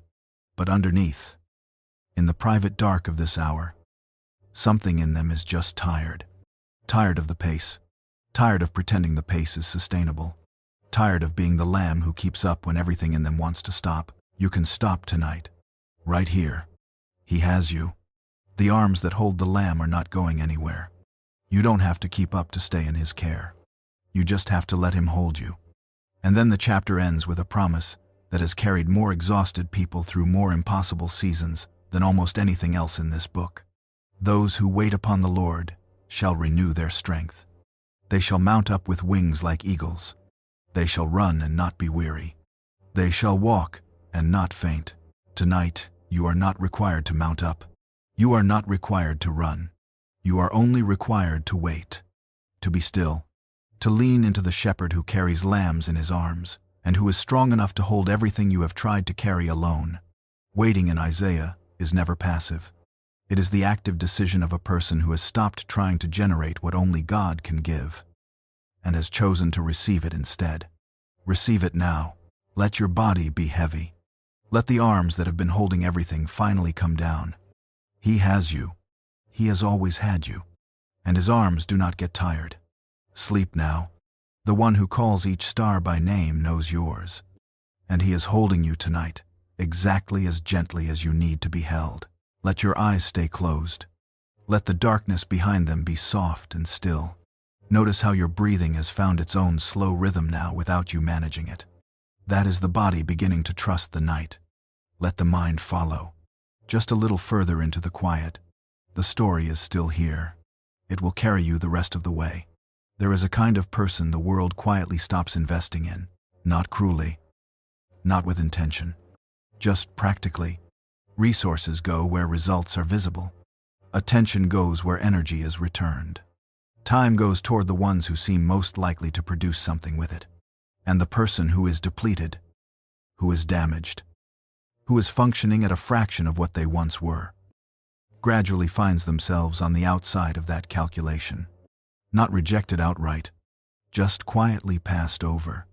The world moving on to more promising ground, if you have ever been that person. Even for a season. Then what Isaiah writes next is for you. The servant appears quietly in chapter 42. No dramatic entrance. No fanfare. He simply arrives. Described in a few careful lines. And what those lines say about how he moves through the world is unlike anything the ancient world had categories for. He will not cry aloud, or lift up his voice, or make it heard in the street. In Isaiah's world, power announced itself loudly. Conquerors entered cities with armies and ceremony and noise. Greatness was calibrated in decibels. The more powerful you were, the louder your arrival. This servant is silent, not because he is weak, because his power operates on a completely different frequency than anything the world has ever learned to recognize. And then the two images that have stopped readers in every century since they were written. A bruised reed he will not break. A faintly washing wick he will not quench. A bruised reed is useless by any practical standard. It cannot hold its shape. It cannot produce the note it was made for. Any sensible person would set it aside and pick up one that works. And a faintly burning wick about to go out is worth nothing to anyone trying to get something done. You replace it. You move on. The servant does neither. He picks up the bruised reed and tends it. He cups his hands around the barely burning wick and shields the flame from the wind. He looks at the things the world has decided are finished and says, "Not yet." Somewhere tonight there is a person whose faith has been burning lower for longer than they wanted. It has not gone out, but it is not what it was. The flame that once felt bright and warm and sustaining has been reduced by the accumulated weight of unanswered prayers, of seasons that went differently than expected, of the quiet grinding down that happens when life is harder than the version of faith you started with was built to handle. They are not proud of how small the flame is now. They wonder sometimes if it even counts. If a faith this reduced is faith at all, or just the memory of faith, or the habit of someone who once believed more fully than they do tonight. The servant cups his hands around it, not to judge its size, not to compare it to what it used to be, to shield it from the wind, to protect what is still there, however small, from the things that would extinguish it entirely. He will not snuff you out. He tends what others have stopped investing in. He has been tending you longer than you know. Now let me take you to something in these chapters that most readers walk past on their way to the more famous passages, but which I think is one of the most verifiable and therefore most significant moments in the entire book. In chapter 44, God says something that should have sounded almost absurd to everyone who first heard it. He names a king who has not yet been born. He calls him by name. He describes his specific policy. He outlines what this king will do for the people of Israel, decades before the man's nation has achieved the power to do any of it. The name is Cyrus. Isaiah is writing approximately 700 years before Christ. Cyrus the Great was born roughly 100 years after Isaiah's ministry. He conquered Babylon in 539 years before Christ, which is approximately 160 years after Isaiah described him. And when Cyrus conquered Babylon, he did precisely what Isaiah said he would do. He issued a decree allowing the Jewish exiles to return to their homeland and rebuild the temple in Jerusalem. This decree is recorded in Scripture, but it is also recorded on a clay cylinder discovered by archaeologists in the ruins of ancient Babylon in 1879, now housed in the British Museum in London. On it, in Cyrus's own words, he describes allowing captive peoples to return to their homelands and restore their sacred sites. Isaiah named this man 160 years before he was born. He described his specific policy before the man's nation had achieved the power to implement it. And then God says something about Cyrus that is one of the most theologically significant phrases in the chapter. I have called you by name, though you do not know me. Cyrus did not worship the God of Israel. He was a Persian king, following his own instincts and his own religious framework. He had no knowledge of the prophecy bearing his name, written a century and a half before his birth. And yet God says, I have called you by name. This is one of the most important things Isaiah teaches about how God works. He does not require the cooperation of human awareness to accomplish his purposes. Cyrus was doing what Cyrus wanted to do, acting from his own ambitions and calculations, and was simultaneously fulfilling the specific words of a Hebrew prophet who had been dead for 160 years. The purposes of God move through human history, the way a river moves through a landscape. The river does not ask the rocks for permission. It finds the way through, and God gives the reason for naming Cyrus in advance, for all the prophecy and all the detail, and the reason is not a display of power for its own sake. I declared them to you from of old, so that you would not say my idol did them. The prophecies are mercy. They protect the truth. They build a trail of evidence, so that when the fulfillment comes, no one who has access to the record can honestly give the credit anywhere else. Let that settle quietly into the room with you tonight. The God who named a king before his birth, the God who cups his hands around barely burning wicks, the God who picks up bruised reeds and says not yet. That is not two different gods. That is the same one. The one holding the sweep of human history in one hand and your small, tired, reduced flame in the other, with equal care, equal attention, equal refusal to give up on what he has chosen to tend. You are not past tending. You have never been past tending. He has been shielding your flame from winds you did not even know were blowing. In seasons you barely survived, through nights longer than this one. And he is still here, still cupping his hands, still saying not yet to everything that would extinguish what remains in you. Let the flame rest now. It does not have to burn brightly tonight. It just has to be there, small and quiet and held, in the hands of the one who tends what others have stopped investing in. That is enough. You are enough. He is not finished with you. Sleep now. The servant who named kings before their birth is watching over this small flame tonight, and he will not let it go out. Breathe slowly. Let the quiet deepen around you. You have been listening for a while now, and something in you is softer than it was when the night began. Let it stay soft. Let the defenses stay down. There is nothing here that requires you to protect yourself from, just the old story, moving gently, and the dark, and your own breathing, finding its slowest, natural pace.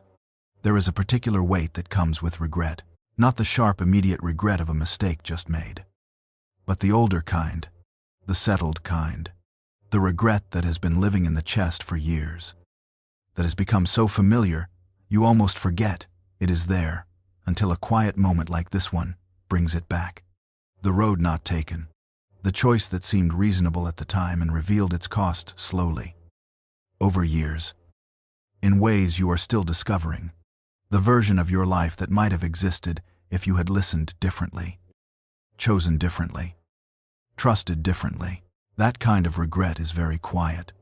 It does not announce itself. It just sits there. A low, persistent ache underneath ordinary days. Surfacing most clearly in the dark, when the noise of the day has finally stopped. Isaiah knows that weight. And in chapter 48, he names it with a tenderness that I think is one of the most honest moments in the entire book. Oh, that you had paid attention to my commandments. Then your peace would have been like a river, and your righteousness like the waves of the sea. 4 words carry the full weight of it. Oh, that you had. There is grief in those 4 words that no theological framework can fully absorb. Not the cold frustration of a manager whose instructions were not followed. The grief of a father who gave his child everything needed for a full life and watched them choose a narrower, harder road. Who stood at the window, watching the consequences arrive. Not with anger, but with the particular sorrow of someone who loved too completely to pretend the loss doesn't hurt. Your peace would have been like a river, not a trickle, not a manageable stream. A river. Something deep and wide and continuously moving. Impossible to step across in a single stride. A peace so substantial, it becomes a feature of the landscape. Always present. Always flowing. Inexhaustible. Your righteousness, like the waves of the sea. Waves that do not stop coming. That cannot be counted or exhausted. One after another, without interruption. This was available. This was the road that was offered. And it was not taken. Somewhere tonight, there is a person carrying that specific grief. Not the grief of someone who never heard the invitation, but the grief of someone who heard it and chose something else. Who knows? With the particular clarity that quiet nights bring. That some of what they are carrying now is the consequence of roads they selected. Doors they opened. Trusts they broke. Chances they let pass. They are not looking for someone to tell them it doesn't matter. It does matter. They know it matters. What they need is not absolution through minimizing, but something truer and harder and more sustaining than that. Let me show them what happens at the end of chapter 48. Because God does not end with the grief. He ends with a command. Go out from Babylon. Flee from there. Declare this with a shout of joy. The Lord has redeemed his servant. Even after the exile that should not have been necessary. Even after the captivity that came from choices God warned against and wept over. Even after the long consequences of the wrong roads, the instruction is still go, still shout, still declare with joy. Because the redemption is still real. The wrong roads do not make the destination disappear. They make the journey harder and longer and more costly. But the destination is still there, unchanged, waiting. And then one image near the end of this chapter that I want to leave quietly in the room with you. He led them through the desert. He made water flow for them from the rock. He split the rock and the water gushed out. The same miracle of the Exodus. Happening again. Water from the hardest, most unyielding, most apparently sourceless surface in the landscape. Not from the river. Not from the obvious place. From rock. From the thing that looks most like it, could not possibly be the answer. If you are in a desert season, if the terrain around you is dry, and the journey is longer than you planned, and you are not sure where the next provision is coming from, hear this from the middle of Isaiah 48. He makes water flow from rock, not from the obvious sources, not from the places that make immediate logical sense. From rock, from the situation that looks most like it has nothing left to give, from the relationship that looks finished, the season that looks barren, the door that looks permanently closed, the part of your life that looks most like solid, unyielding stone, with no water anywhere inside it. He splits it, and the water gushes out. He has been doing this since the Exodus. He did it for the exiles in Babylon. He did it for people on wrong roads, whose consequences had arrived, and who needed provision anyway. Not because they had earned it, but because he was still their God, and they were still his people, and the wrong road does not cancel that. The wrong roads do not cancel that for you either. Whatever you are carrying tonight in the category of regret, whatever the settled ache is that surfaced in this quiet, I want to say something plainly. God does not end with, "Oh, that you had." He ends with, "Go out. Shout with joy. The Lord has redeemed." The grief is real, and he does not minimize it. But the grief is not the last word. The redemption is the last word. The water from the rock is the last word. You are not disqualified by the roads you took. You are not too far down a wrong path for the provision to reach you. The water has found its way through harder surfaces than whatever you are facing. It found its way through solid rock in the middle of a desert. It will find its way to you. Let the regret rest tonight. Not forever. Not pretending it isn't there.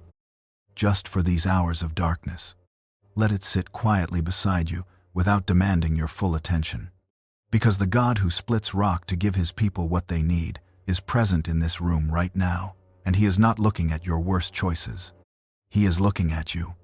His person, still his, still held, still on the receiving end of a provision that does not depend on the perfection of the roads you took to get here. The water is coming. It may come from the thing that looks most like rock. It usually does. Sleep now. The God who led his people through the desert and split the rock open is leading you still. And the water that gushed out in the wilderness has not run dry. Let the stillness settle a little deeper. Let the weight of the night be something that holds you rather than presses you. You are further into the dark now than when we started, which means you are also closer to the morning. Let that be a comfort. The story is still moving. You are still held. Just breathe and listen. There is a specific discouragement that only faithful people experience. Not the discouragement of someone who gave up early and never tried. Not the grief of someone who never believed in the first place. But the particular hollow feeling that comes from having been genuinely faithful. Having shown up. Having given what you had. Having stayed when leaving would have been easier. And looking at the results and finding them smaller than the cost. The feeling that the effort was real but the fruit is invisible. That the faithfulness was genuine but the scoreboard looks empty. That you have been pouring yourself into something for a long time and you cannot honestly say you can see what it has produced. Isaiah's servant knows that feeling. And the fact that he names it out loud in the middle of these chapters is one of the most important things in the entire book. In chapter 49, the servant speaks for the first time in his own voice. And what he says is unexpected. He does not open with triumph. He does not begin with a declaration of confidence. He says something raw and honest and quietly devastating. But I said, I have labored in vain. I have spent my strength for nothing and vanity. The servant, the one in whom God delights, the one called before birth, the one on whom God's Spirit rests without measure. That servant looks at his work and says it appears to have produced nothing. That faithfulness has cost everything and the visible results are empty. This is one of the most honest moments in all of prophetic literature. The servant is not performing certainty. He is voicing the real experience of working towards something that has not yet materialized. The feeling every person of genuine faith eventually faces. In the privacy of their own interior. Usually late at night when the defenses are down and the honest accounting cannot be avoided. And God answers him. Not with correction. Not with a list of everything the servant has failed to notice. With an expansion. It is too light a thing that you should be my servant to raise up the tribes of Jacob. I will make you as a light for the nations, that my salvation may reach to the end of the earth. God is saying, you think your mission has failed because you are measuring it by the wrong scale. You are looking at one city when I am looking at the whole earth. You are counting what is visible now when I am counting what will be visible across centuries. The work is not small. You are simply not yet able to see how large it is. Somewhere tonight there is a person who has been faithful in something for a long time. A parent who has prayed for a child for years without visible result. A person who has shown up in a difficult role, or a hard relationship, or an unglamorous calling. doing the quiet daily work of faithfulness without applause or evidence that it is making any difference. They are tired not from laziness, but from sustained, invisible effort. And tonight, in the dark, something in them is quietly asking the question the servant asked, "Has this been for nothing?" Hear the answer God gave the servant. Not yet. Not nothing. Not visible yet. But the scale is larger than you are currently able to measure, and the result is more certain than the present silence suggests. Your faithfulness is not lost. It is accumulating somewhere you cannot see from where you are standing tonight. And then in chapter 50, the servant speaks again. And this time he describes something physical and specific. Something that reads not like theology but like testimony. I gave my back to those who strike, and my cheeks to those who pull out the beard. I hid not my face from disgrace and spitting. 700 years before the Roman soldiers led Jesus into the praetorium. 700 years before the crown of thorns, and the mocking, and the specific physical brutality of what happened in that courtyard. The servant described it in the first person, past tense, as if it had already happened. And then he adds the line that transforms the horror into something else entirely. For the Lord God helps me. Therefore I have not been disgraced. Therefore I have set my face like flint. And I know that I shall not be put to shame. The face set like flint. Luke chapter 9, verse 51. When the days drew near for Jesus to be taken up, he set his face to go to Jerusalem. Deliberately, knowingly, understanding exactly what was waiting there. He was not carried along by events he could not see coming. He walked toward what was coming with the face Isaiah described. Set like stone, not reluctant, not resigned, resolved. There is a difference between resignation and resolution. Resignation is the posture of someone who has stopped believing the outcome matters. Resolution is the posture of someone who believes it matters so completely that they will walk toward it, even when everything in the body wants to turn around. The servant walked toward Jerusalem with resolution, with a face set like flint, not because it didn't cost him anything, because the cost had already been calculated, and the conclusion had already been reached. And the conclusion was that it was worth it, that what was on the other side of the suffering was worth every step of the road to get there. That is the face Isaiah saw 700 years before the road to Jerusalem was walked. If you are in a season that requires resolution right now, if you are facing something that would be easier to turn away from, if the faithful thing and the costly thing are the same thing, and you are tired, and the scoreboard still looks empty, and you are not sure how much longer you can keep setting your face toward what is ahead, hear this from the servant who said, "I have labored in vain and was wrong," who set his face like flint and walked toward what was coming, who came through the suffering to the other side and saw what the faithfulness had been building toward across all those invisible seasons. The work was not in vain. It was never in vain.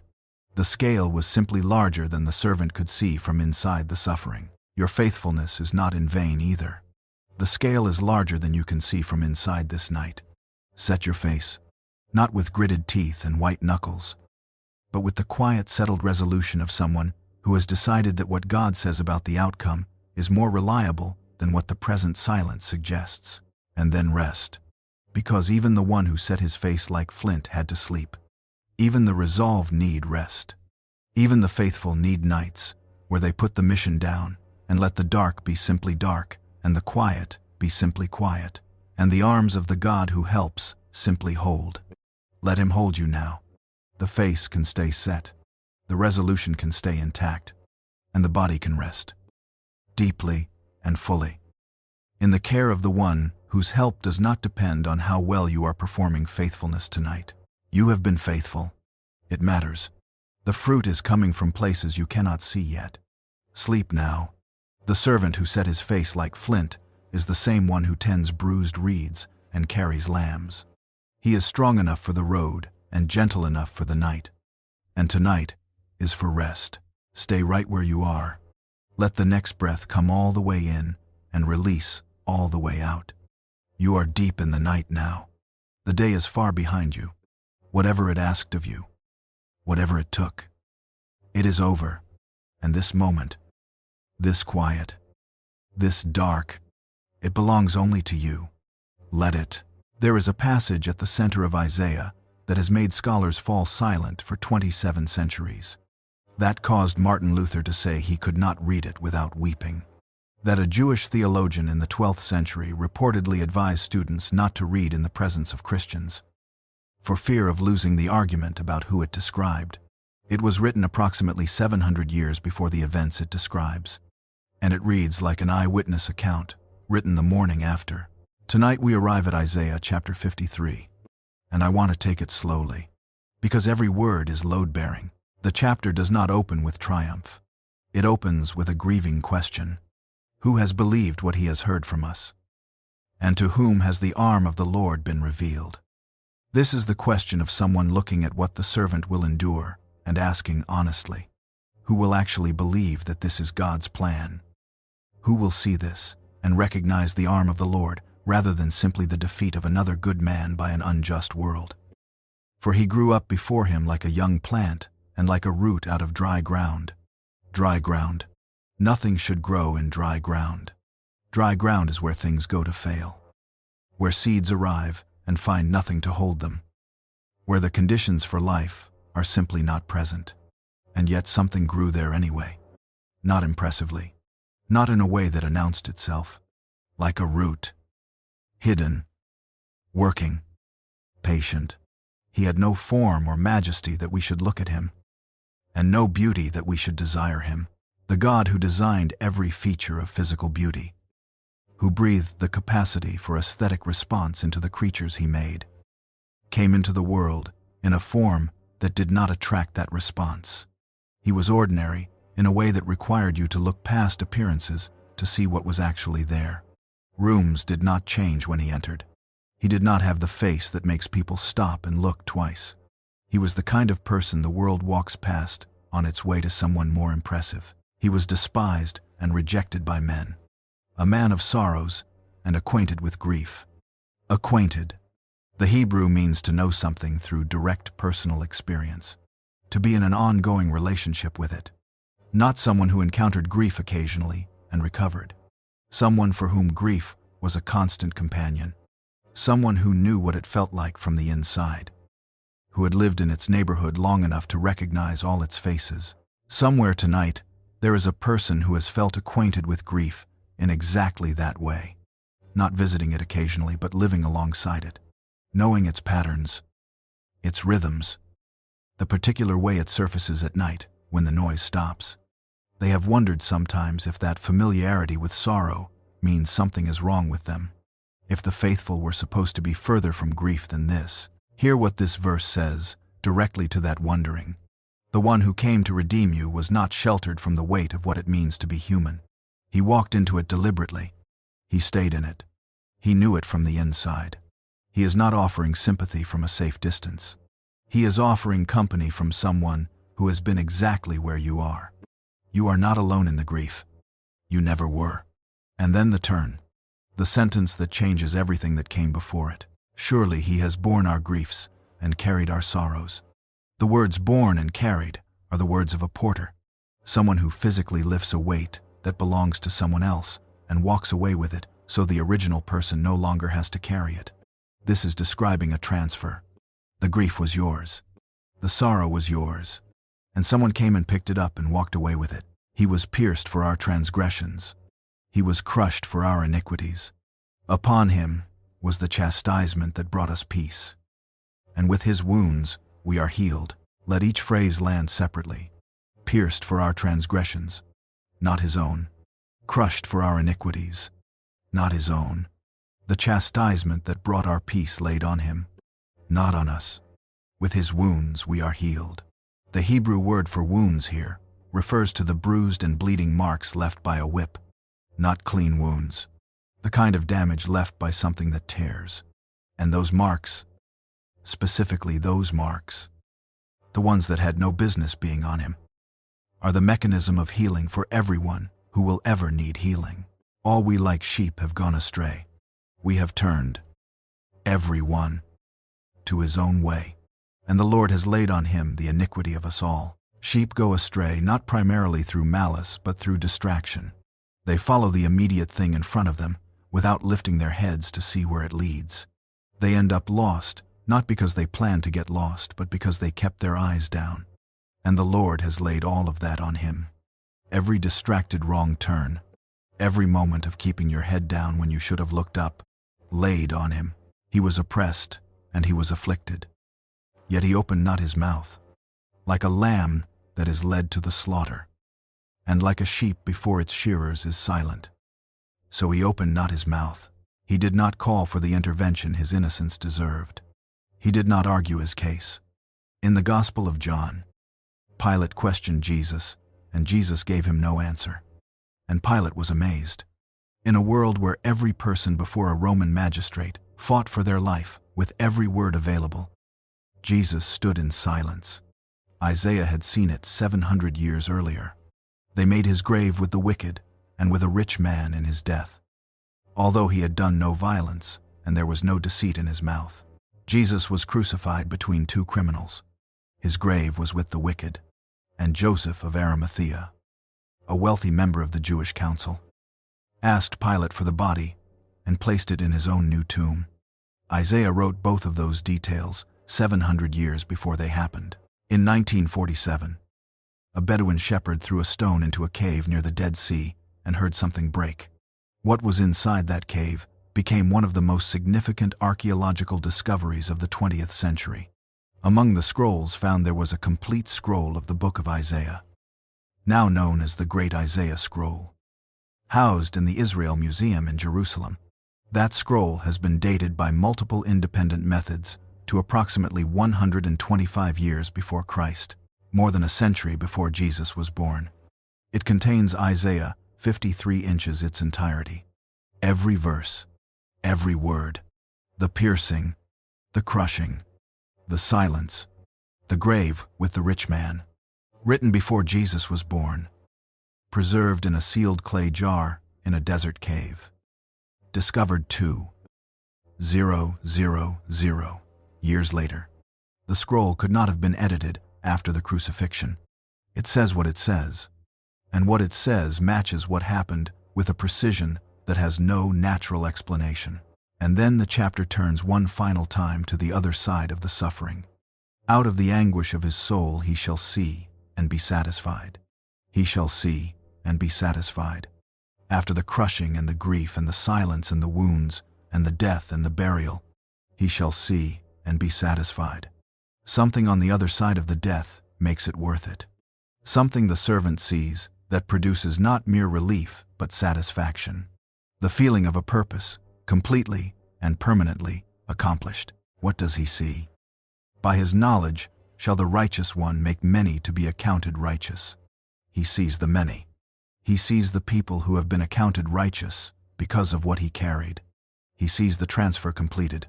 The grief that was not his, borne by him. The iniquity of a wandering human race, laid on him. He sees that it worked, and it is enough. He is satisfied. Lie quietly in the dark tonight and let that land 700 years before the cross. One man sat down and wrote a description of what would happen on a hill outside Jerusalem on a day he would never live to see. He got every detail right. The rejection, the silence, the wounds, the burial, the transfer and the satisfaction on the other side of death. And the reason he got every detail right is not a mystery to anyone who has read this far into the book, because the God who measures the waters in the hollow of his hand was the one speaking through him. He was pierced for your transgressions. The grammar of this prophecy has always been intimate, written for the person reading it in the particular dark of their particular night. He bore your griefs. He carried your sorrows. He was crushed for your iniquities. The transaction is complete. The transfer has already happened. The price was paid in full on a hill outside Jerusalem 2,000 years ago in fulfillment of words written 700 years before that. You are the many he saw. You are part of the reason he was satisfied. Rest in that tonight. The heart of everything has been spoken. The servant has done his work. And you are held by the one who looked at everything it would cost and decided you were worth it. Sleep now. You are the many he saw. And he is satisfied. Breathe slowly. Let the dark be soft around you. You are deep in the night now, and something in you has already begun to let go. Let it go a little further. The story is still here. It is carrying you. Just stay with it. There is a particular fear that surfaces in the small hours of the night. Not a loud fear. A quiet one. The fear of being forgotten. Of mattering less than you once did. Of being the person at the edge of the room that no one quite notices when they leave. It doesn't announce itself boldly. It just sits there. In the dark. Asking its quiet question. Does anyone actually see me? Isaiah, chapters 54 and 49, have an answer to that question. And it is not a gentle reassurance. It is something far more permanent than that. Chapter 54 opens with a startling image. God speaks to the barren woman. In the ancient world, there was no social position more quietly devastating. A woman who could not bear children was considered by her culture to be incomplete. She sat apart at celebrations. She was the one people looked at with the particular pity that contains just enough distance to avoid becoming costly. Her arms always empty in a world that measured value by what your arms held. And God says to her, sing.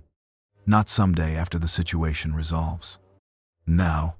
Because what is coming is so far beyond the sum of what has been lost that the grief of the empty arms will be swallowed up in it entirely. Enlarge your tent. Stretch the curtains wide. The coming reality will not fit in the space you have been building for your diminished circumstances. Build bigger. Not because the evidence supports expansion.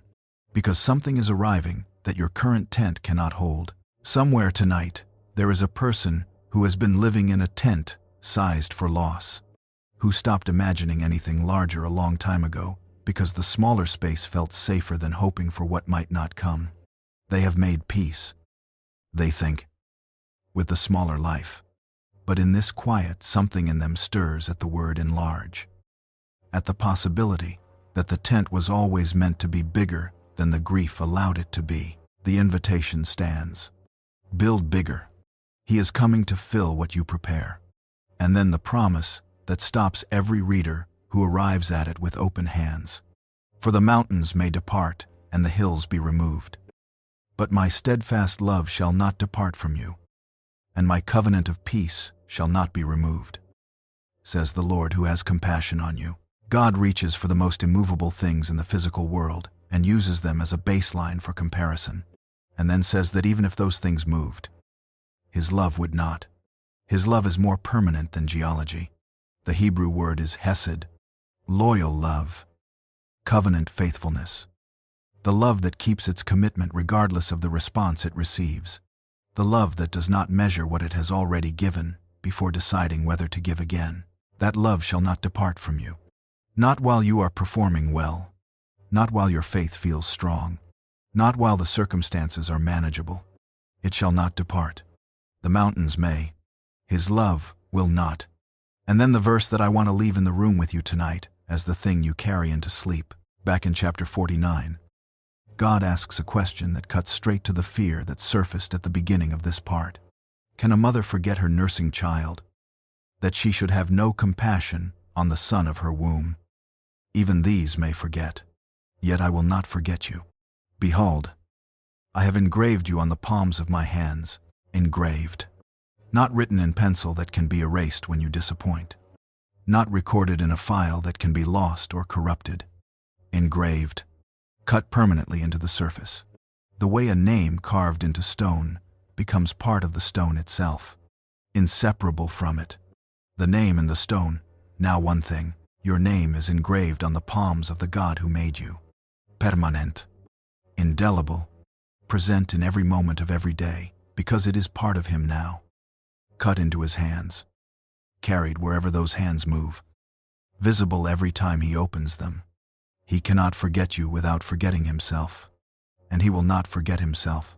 Tonight, whatever the fear whispered in the small hours, whatever the quiet question was that surfaced in the dark, hear this answer. Not a reassurance. A fact. Your name is engraved. It was engraved before today, and it will be engraved tomorrow, and no amount of forgetting on your part changes what has been cut permanently into His. You are seen. You have always been seen. You are the specific object of a love more permanent than the mountains that have stood since before human memory began. Let the fear grow quiet now. It has been answered. Not with sentiment, but with stone. The engraving does not wash off in the night. It is there when you wake. It was there before you slept. You are not forgotten. You never were. Sleep now. Your name is safe in hands that never close. Let your breathing slow all the way down. Let the quiet be complete. You are far enough into the night now that the body knows sleep is close. Just let the story bring you the rest of the way. There is nothing left to do tonight but receive. There is a particular emptiness that comes from spending yourself on things that keep leaving you empty. Not a dramatic emptiness. A gradual one. The slow discovery that the thing you thought would satisfy has a ceiling. And you have reached it. And on the other side of it is not fullness, but just the next version of the same wanting. The achievement that felt significant for a week, and then required a larger achievement to feel significant again. The distraction that worked until it didn't. The approval that filled something briefly, and then drained away, and needed refilling again, almost immediately. Most people live with this emptiness for years, without naming it. They just keep reaching for the next thing. The next version of the thing. Working harder and spending more and moving faster. Quietly hoping that at some point, the math will change, and the thing will finally give back more than it takes. Isaiah, chapter 55, names it. And then, it offers something else entirely. Why do you spend your money for that which is not bread? And your labor for that which does not satisfy? That question has been sitting in the middle of this book for 700 years, and it has not aged a single day. Because the things that do not satisfy have changed their names across the centuries, but not their nature. They still promise more than they deliver. They still take more than they give. They still leave the person who organized their life around them, standing at the ceiling of what that thing can offer. Still hungry. Still reaching. And then the invitation that follows is the most generous thing in the entire chapter. Come, everyone who thirsts. Come to the waters. And he who has no money. Come. Buy and eat. Come.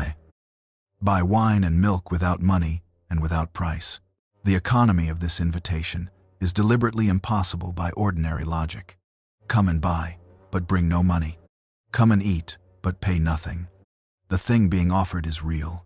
The transaction is real. But the currency required is not something you earn or produce or accumulate through the right combination of effort and virtue.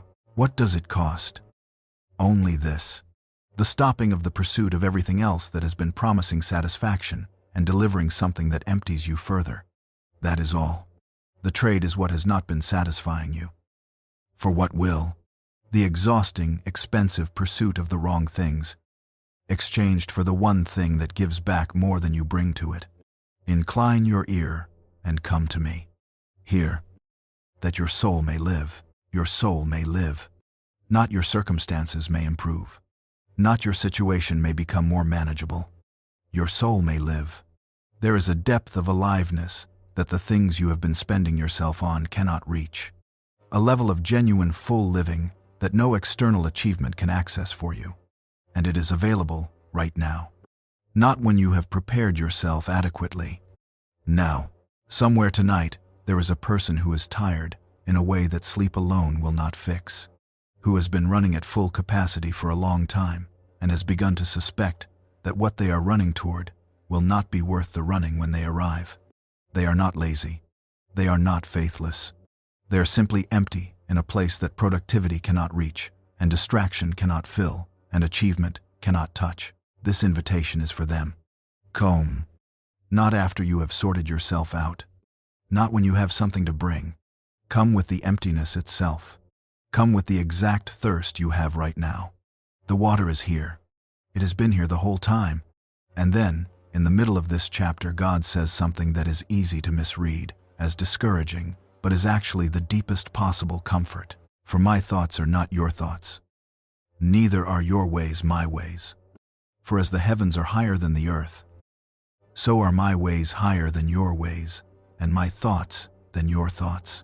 This is often quoted to mean that God is simply incomprehensible, which is true, but not the primary point Isaiah is making.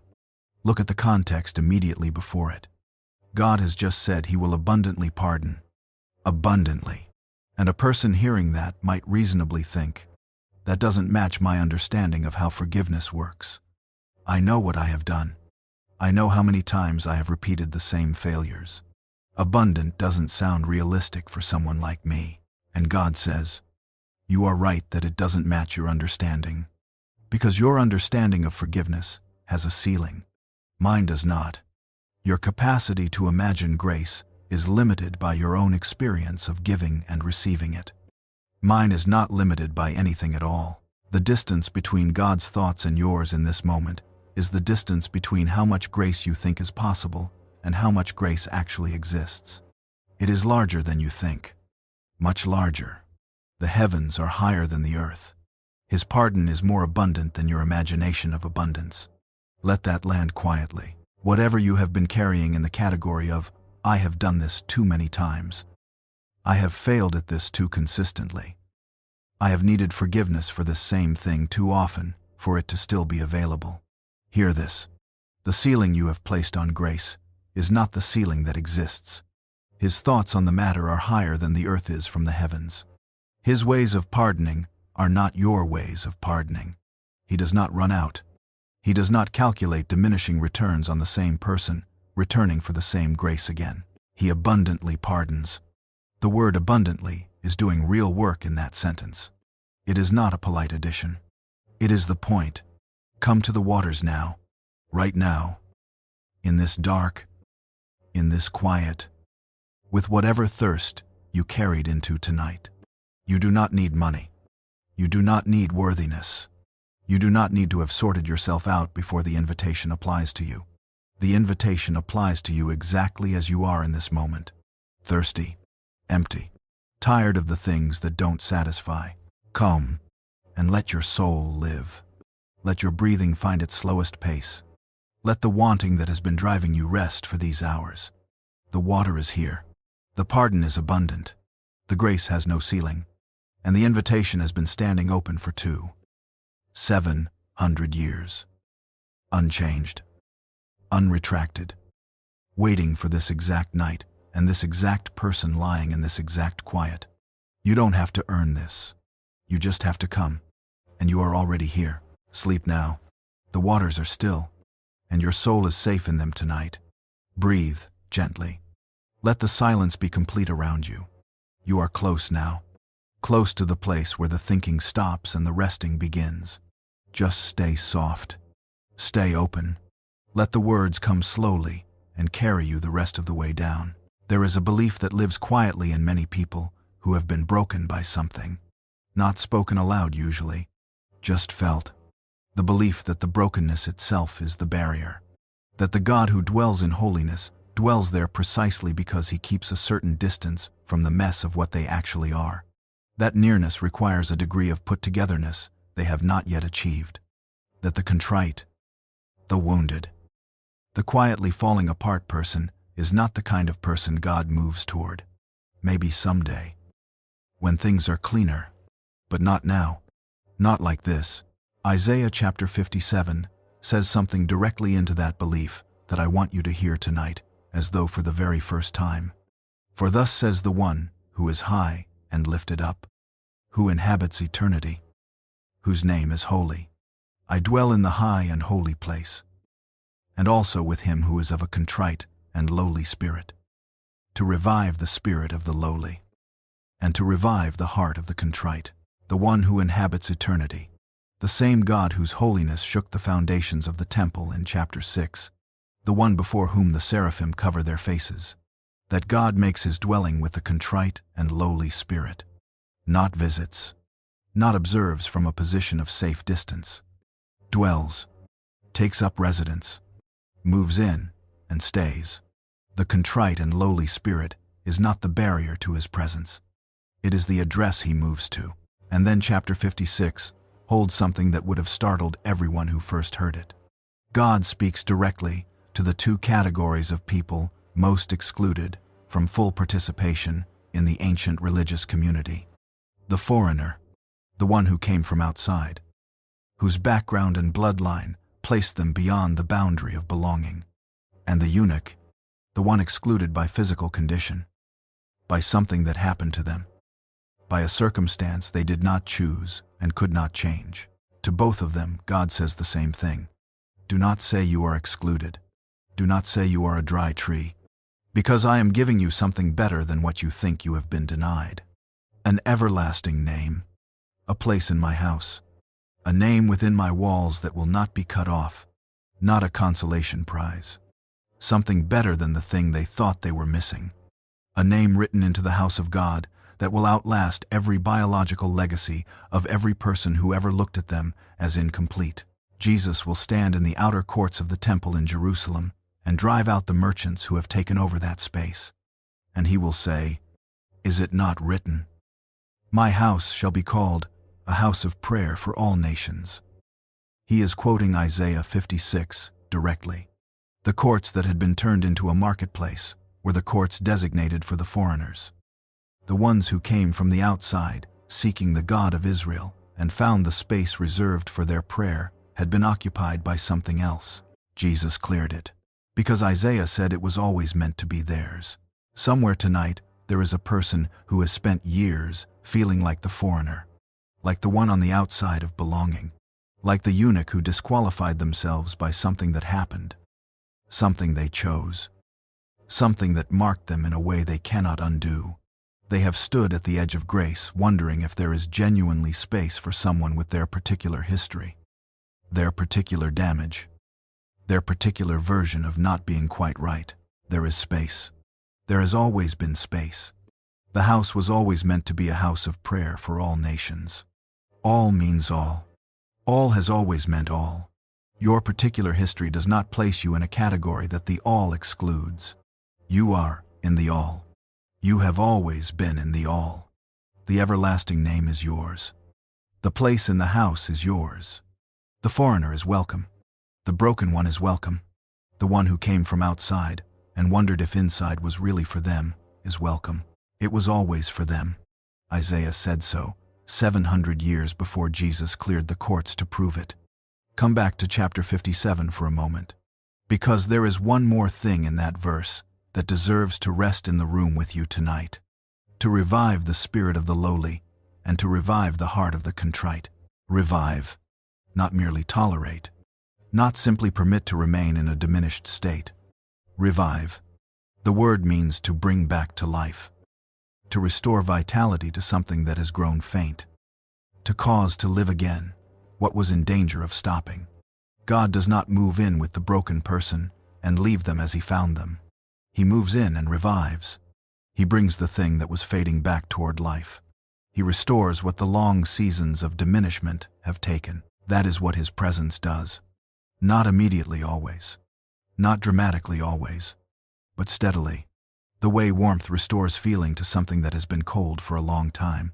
Gradually, gently, irresistibly, the life comes back. If you have felt your spirit growing faint, if the vitality that once characterized your faith, or your hope, or your simple capacity to engage with your own life has been slowly diminishing, hear this.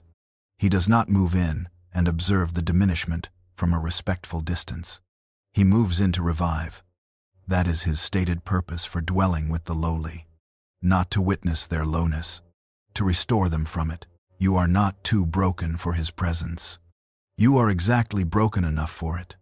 The contrite spirit is not the thing that keeps him out. It is the thing that opens the door. He moves toward it. He has always moved toward it. He is moving toward it right now, in whatever room you are lying in. In whatever state you arrived at this night, let him move in. Don't tidy up first. Don't prepare the space. Just let him come into the actual condition of things as they actually are. He has seen worse. He moves toward worse. He revives what he finds there. The everlasting name is yours. The space in the house is yours. And the one who inhabits eternity has chosen to inhabit this moment with you, exactly as you are, for the purpose of bringing back what has grown faint. Let it come back slowly, like warmth returning, like breath returning to something that had almost stopped. He is here. He has moved in. And he does not leave. Sleep now. The one who revives the contrite heart is present in this room, and his presence is doing its quiet work in you, even now. Even in the dark. Even as you drift toward rest. You are not too broken. You are home. Let the next breath be the slowest one yet. Let your body be completely heavy now. Let the thoughts that are still moving slow down to almost nothing. Like water finding the stillest part of the lake. You are very close to sleep.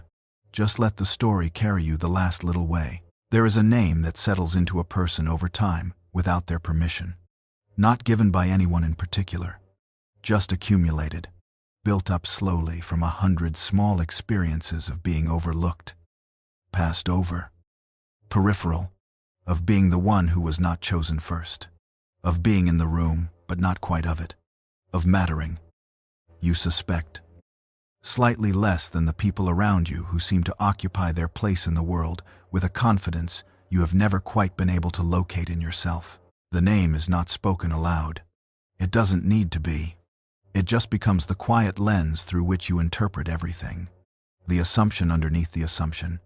The thing you believe about yourself before you believe anything else. Isaiah has a different name for you. And it is not a gentle correction of the quiet one. It is its complete replacement. Chapter 62 opens with God looking at his people and refusing the name they have been given by their circumstances. You shall no more be termed forsaken. Your land shall no more be termed desolate. Those names belong to the exile. To the long, dark middle of the story, when everything promised seemed to have evaporated, and the silence of God felt indistinguishable from the absence of God. But those are not the names that last. The name that lasts is this. You shall be called, my delight is in her, not barely tolerated, not conditionally accepted, not permitted to remain on a kind of spiritual probation while the record is reviewed. My delight is in her. Active pleasure. The way a creator feels about something they made that came out exactly as they hoped. Not duty. Not obligation.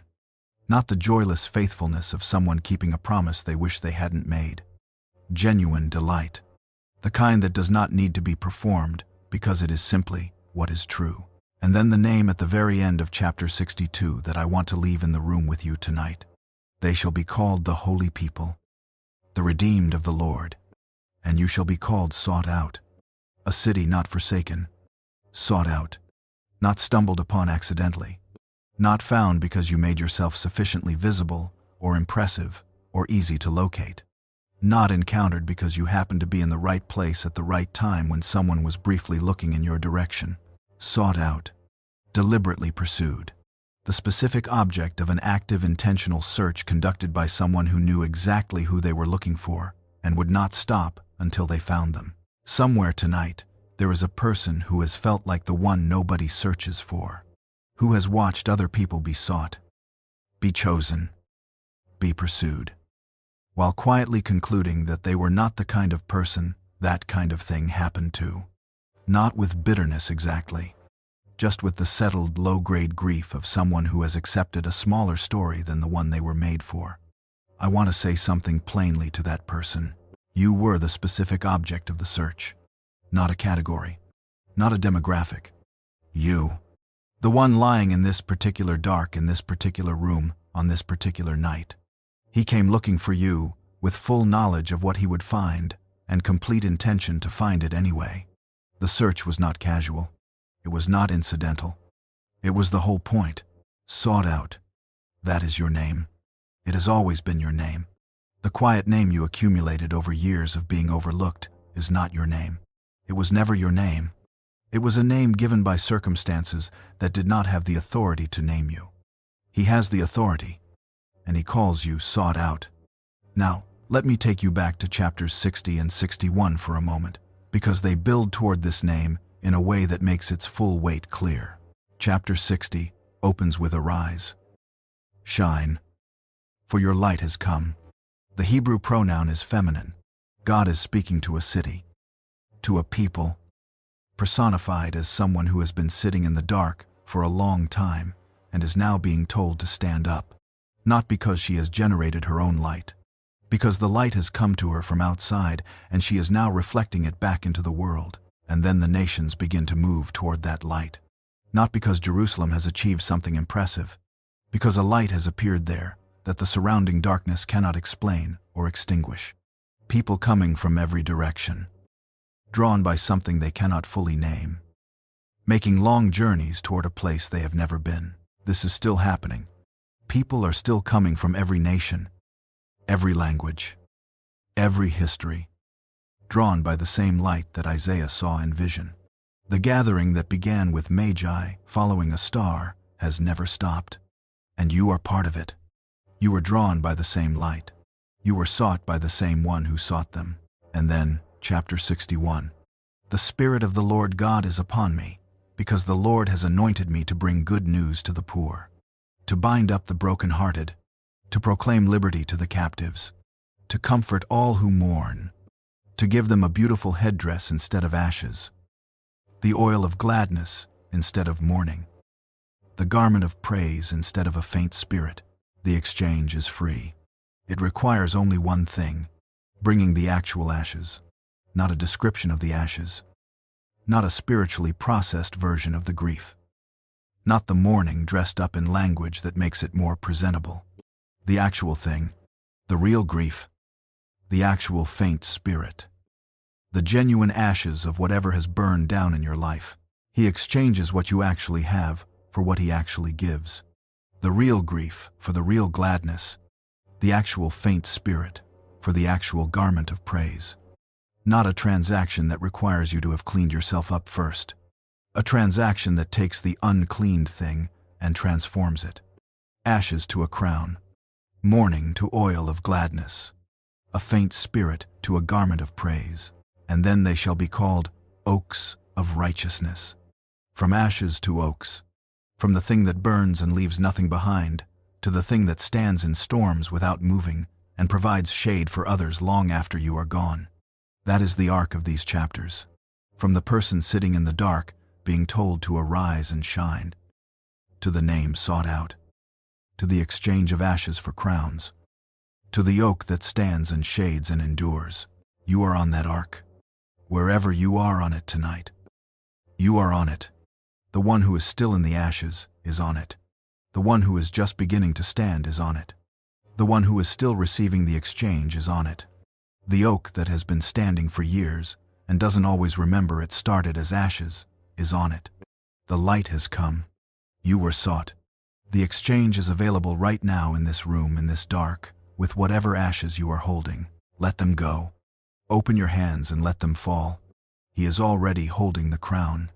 He has been holding it since before you knew you needed it. And the name he is speaking over you in this moment is not the quiet, accumulated name of years of being overlooked. It is sought out, chosen. My delight is in her. That is your name. Let it be the last thing you hear before sleep comes. Let it settle into the place where the quiet wrong name has been living and replace it. Gently, permanently, with the truth. You were sought. You were found. You are here. And the one who found you is not finished with what he started when he came looking.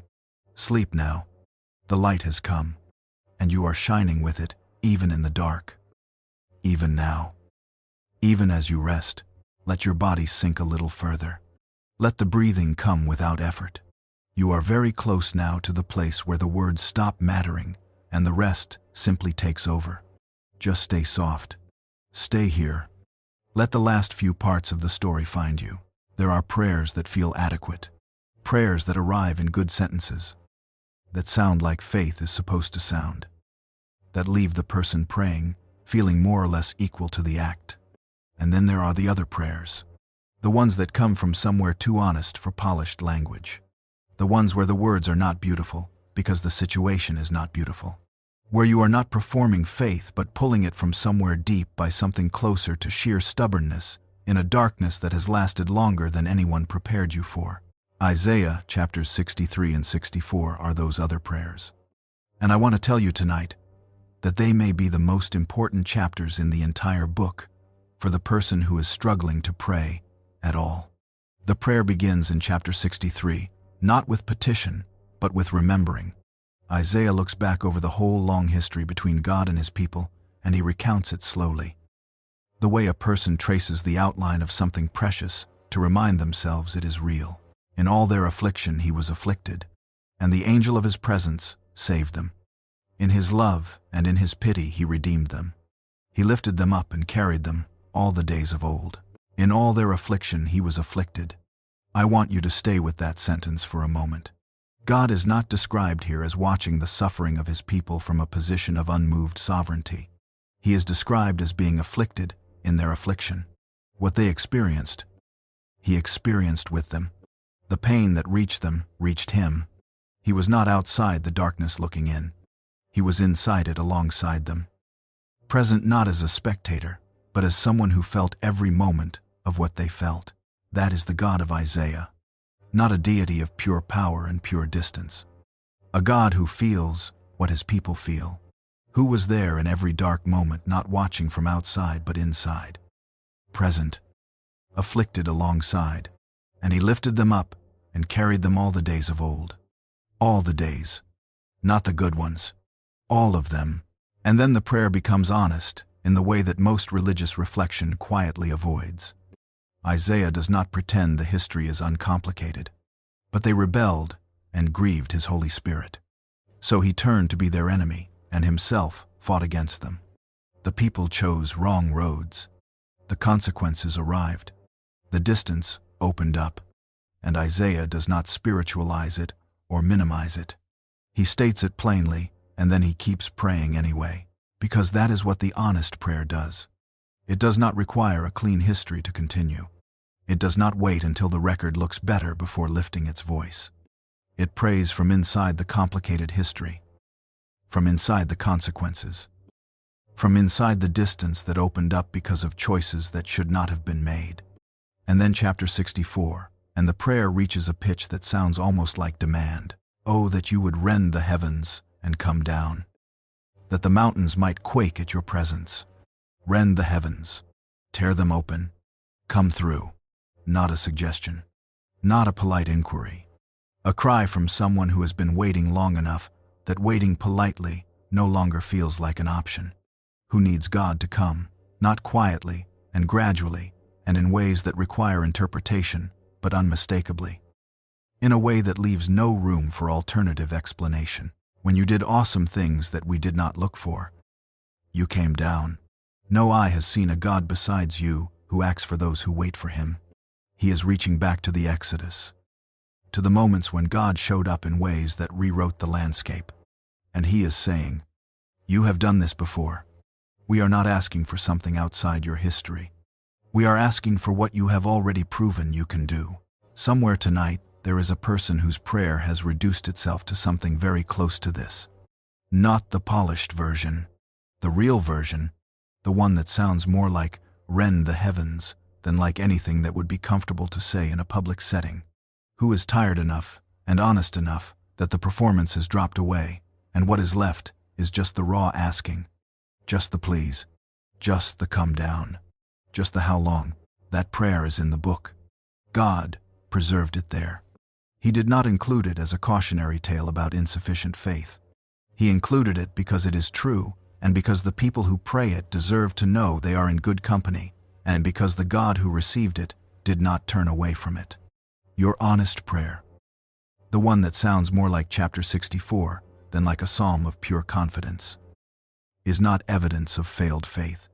It may be the most faithful thing you do tonight, and then the prayer reaches its most vulnerable moment.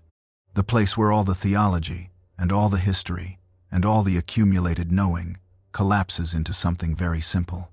We have all become like one who is unclean. All our righteous deeds are like a polluted garment. We all fade like a leaf, and our iniquities like the wind take us away. There is no one who calls upon your name, who rouses himself to take hold of you. No self-defense, no residual confidence in human capacity.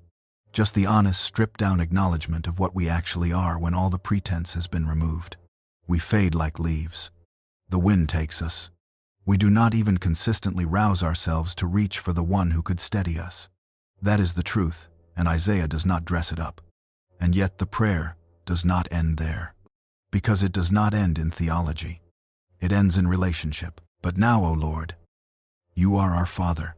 We are the clay, and you are our potter. We are all the work of your hand. Be not so terribly angry, O Lord. Behold, we are all your people. You are our Father. We are your people. After everything, after the rebellion, and the wrong roads, and the consequences, and the distance, and the fading like leaves, after all of it, 2 words remain. Our Father, a child in the dark, calling out to the one who made them, not presenting credentials, not demonstrating adequate preparation. Just this: you made us. We are yours. Please look. That is the whole prayer. 2 words at the end of everything. Our Father. Please look. And God preserved it. He put it in the book and made sure it survived 27 centuries, so that you could find it tonight in whatever dark you are sitting in. Your desperate prayer is not less than the polished one. It may be more, because it is true. Because it comes from the real place, rather than the performed place. Because it reaches toward God with empty hands, rather than hands full of the things you were hoping would make the reaching more acceptable. Empty hands are the right hands for receiving. Reach now with whatever you have. Even if what you have is only please look. Even if the prayer is only you are our Father, and I am tired, and I do not know what else to say. That is enough. It has always been enough.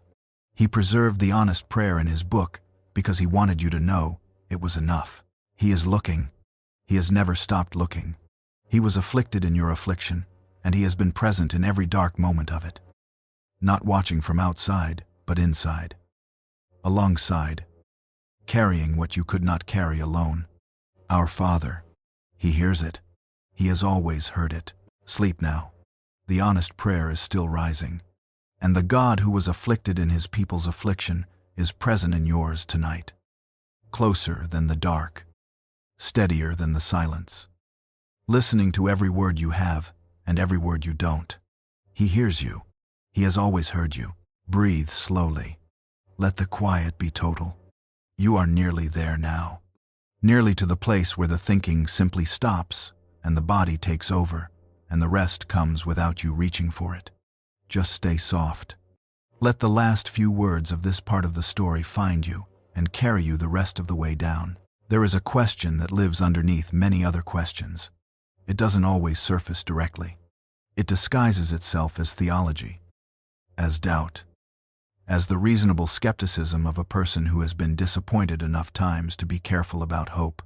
But underneath all of that, in its simplest form, the question is this: has the door closed while I wasn't looking? Is the offer still standing? Did I wait too long? Wander too far? Accumulate too much distance to still be on the receiving end of what was once available to me? Isaiah chapter 65 answers that question. And the answer is not a gentle reassurance.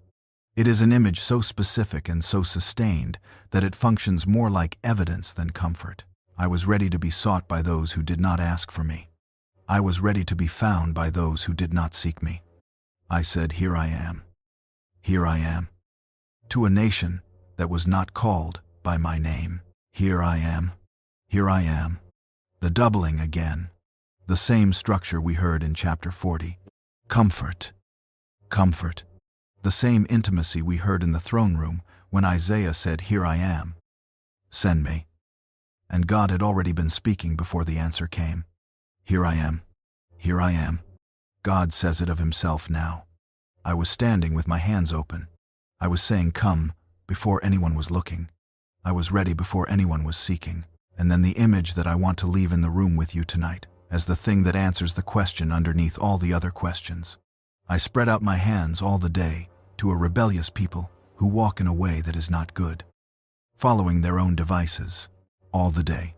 Not for an hour. Not during the seasons when the people were responsive and the relationship was warm and the distance between them had not yet opened up. All the day. Continuously. The offer never retracted. The arms never lowered. Even while the people were choosing roads he had warned them about. Even while the distance was growing. Even then. Arms open. All the day. Somewhere tonight, there is a person who has been gone for a while. Not necessarily physically gone.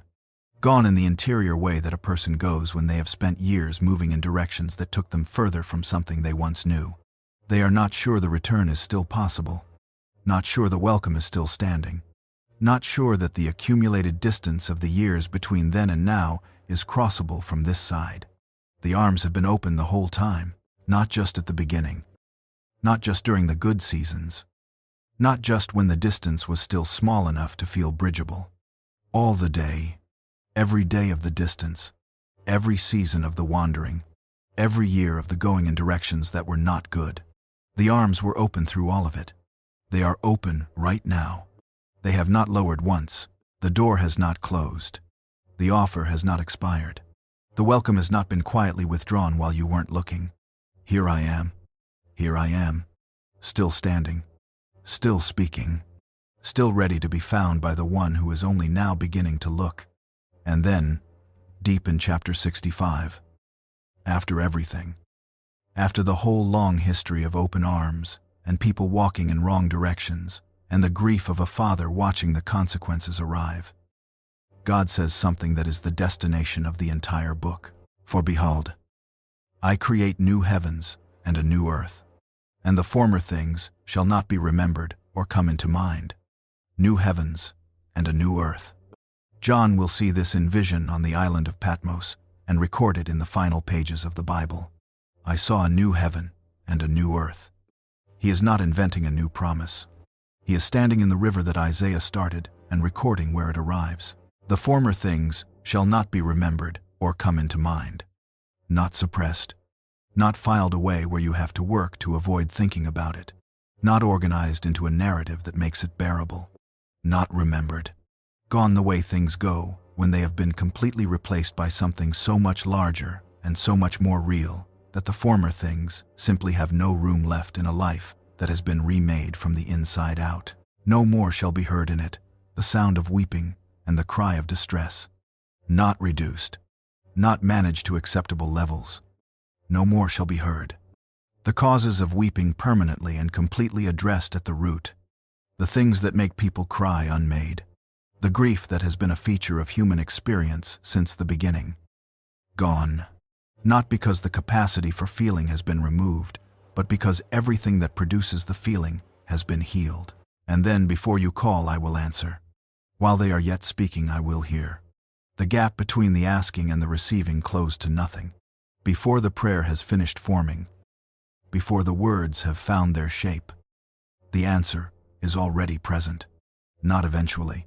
Before you call, the perfect attunement of a relationship so complete that need and provision have become simultaneous. That is where the open arms lead. Not just to welcome in the present moment, not just to the end of the wandering and the closing of the distance, but to a new creation where the former things are not remembered, and the weeping has no more causes, and the prayer is answered before it is finished being prayed. The arms that have been open all the day are not open merely to receive you back to where you were. They are open to bring you to where everything is going, to the new heavens and the new earth, to the feast on the mountain, to the place where before you call I will answer is not a promise, but simply the way things are. Let that be what you carry into sleep tonight. Not the weight of the distance you have traveled, not the accumulated evidence of the wrong roads, not the question of whether the door is still open. The arms have been open all the day. They are open right now. Here I am. Here I am. Still standing. Still ready. Still spreading out his hands toward the one who is only now, in this quiet, beginning to turn back toward them. You have not waited too long. You have not wandered too far. The offer has not expired. The welcome is exactly as warm as it was on the first day it was extended. Because it does not depend on how long you took to accept it. It depends on the one who extended it, and he does not grow tired of extending it. Here I am. Here I am. Come home now. Right here. In this dark. In this bed. In this quiet. The coming home does not require a journey. It requires only the turning. The interior turning of a person who has been facing away and simply turns toward the open arms. Turn. and find them exactly where they have always been. Open, waiting, yours. Sleep now. The arms that have been open all the day are holding you through the night, and they will still be open in the morning. They always are. Let your breathing be completely natural now. Don't shape it. Don't manage it. Just let it come and go on its own like the tide. Like something that knows what it is doing without being told. You are almost at the end of the night. Almost at the place where the story and the sleep become the same thing. Just stay here. Just stay soft. We have traveled a long way together tonight. From a throne room full of smoke and the voices of burning angels. Through frightened kings and fallen empires. Through the double comfort and the servant who tends bruised reeds. Through the heart of everything, in chapter 53. And the God who engraves names on his palms, and the city called, sought out, and the honest prayer of people who had heard every promise and were still crying in the dark, and the arms open, all the day to anyone willing to turn toward them. Now we arrive at the end. Isaiah 65 and 66. The resolution the whole book has been building toward. The morning that every night in these pages has been waiting for. And I want to give you one image before anything else. One image that Isaiah places near the close of everything he has seen. As if he knows that after 66 chapters of prophecy and judgment and comfort and mystery and suffering and redemption, what the tired human heart most needs at the end is not more theology, but a picture. The wolf and the lamb shall graze together. The lion shall eat straw like the ox. They shall not hurt or destroy in all my holy mountain. Isaiah saw this first in chapter 11. In the vision of the branch from Jesse's stump, the wolf lying down with the lamb, the child leading them. And now, at the very end of everything, he sees it again. Not as a vision of what is coming, but as the final image of what the new creation actually is. The world after the servant has completed his work. The world on the other side of everything this book has described. The hostility built into nature since the fall. The predator and the prey. The strong consuming the weak as a law of survival, so fundamental that entire philosophies of human civilization have been built on top of it. Gone. Not managed. Not regulated by external force. Gone from the inside. Healed at the root. Undone by the one who made nature and who has never for a single moment stopped working toward its restoration. The wolf and the lamb grazing together. Side by side. From the same ground. Without fear. Without the lamb keeping one eye on the wolf across the pasture. Just grazing. Just being what they were always meant to be before the fracture entered. This is the world where the original wound has been healed. Where the violence, written into the structure of things after Eden has been completely undone. Where a child can walk through the most dangerous terrain without a trace of fear. Where the predator and the prey have forgotten the old relationship entirely, because the old relationship no longer exists. They shall not hurt or destroy in all my holy mountain, says the Lord. Not in some of it. Not in the parts that have been adequately sanctified. In all of it. The wholeness is complete. The healing reaches every corner. Nothing is left unreached by it. No pocket of the old hostility survives into the new creation, because there is no ground left for it to stand on. Somewhere tonight, there is a person who is very tired of the world as it is. Not dramatically tired, just quietly, deeply, in the bones, tired of the way things are, of the way strength tends to consume weakness, of the way the vulnerable tend to absorb the damage that the powerful generate, of the way cruelty exists alongside beauty, and the beauty is not always enough to balance the weight of the cruelty. They believe in the God of Isaiah. They trust the promises. But tonight, they are simply tired of waiting for the wolf and the lamb to graze together. This image is for them, not as a distant aspiration, as a certainty so sure that Isaiah describes it in the present tense at the end of his book. Not it will be. Not someday perhaps. This is where everything is going. This is the destination of the river that has been running through all 66 chapters. The wolf and the lamb, together, unhurried, at peace. Hold on. The morning is closer than the night makes it feel. And then the final chapter opens with words that bring the entire arc of the book back to its simplest point. Thus says the Lord, Heaven is my throne, and the earth is my footstool. What is the house that you would build for me, and what is the place of my rest? All these things my hand has made, and so all these things came to be. But this is the one to whom I will look, he who is humble and contrite in spirit, and trembles at my word, the one who inhabits eternity, the God whose throne is heaven, and whose footstool is the earth, the one who made everything that has ever been made. And the one he looks toward is not the most impressive, not the most theologically consistent, not the one with the finest offering or the most elaborate devotional life, the humble and contrite spirit, the one who trembles at his word. Not the performance of reverence, but the actual trembling of someone who has been genuinely moved by something, who has read these words tonight and found that they did not slide off, but landed somewhere deep and did something there that cannot quite be undone. That person, to them, God looks, not past them towards someone more impressive, at them, specifically, with the full attention of the one who calls each star by name, and then the final gathering, the image that closes 66 chapters of the most comprehensive prophetic vision any human being has ever been given. From new moon to new moon, and from Sabbath to Sabbath, all flesh shall come to worship before me, says the Lord. All flesh.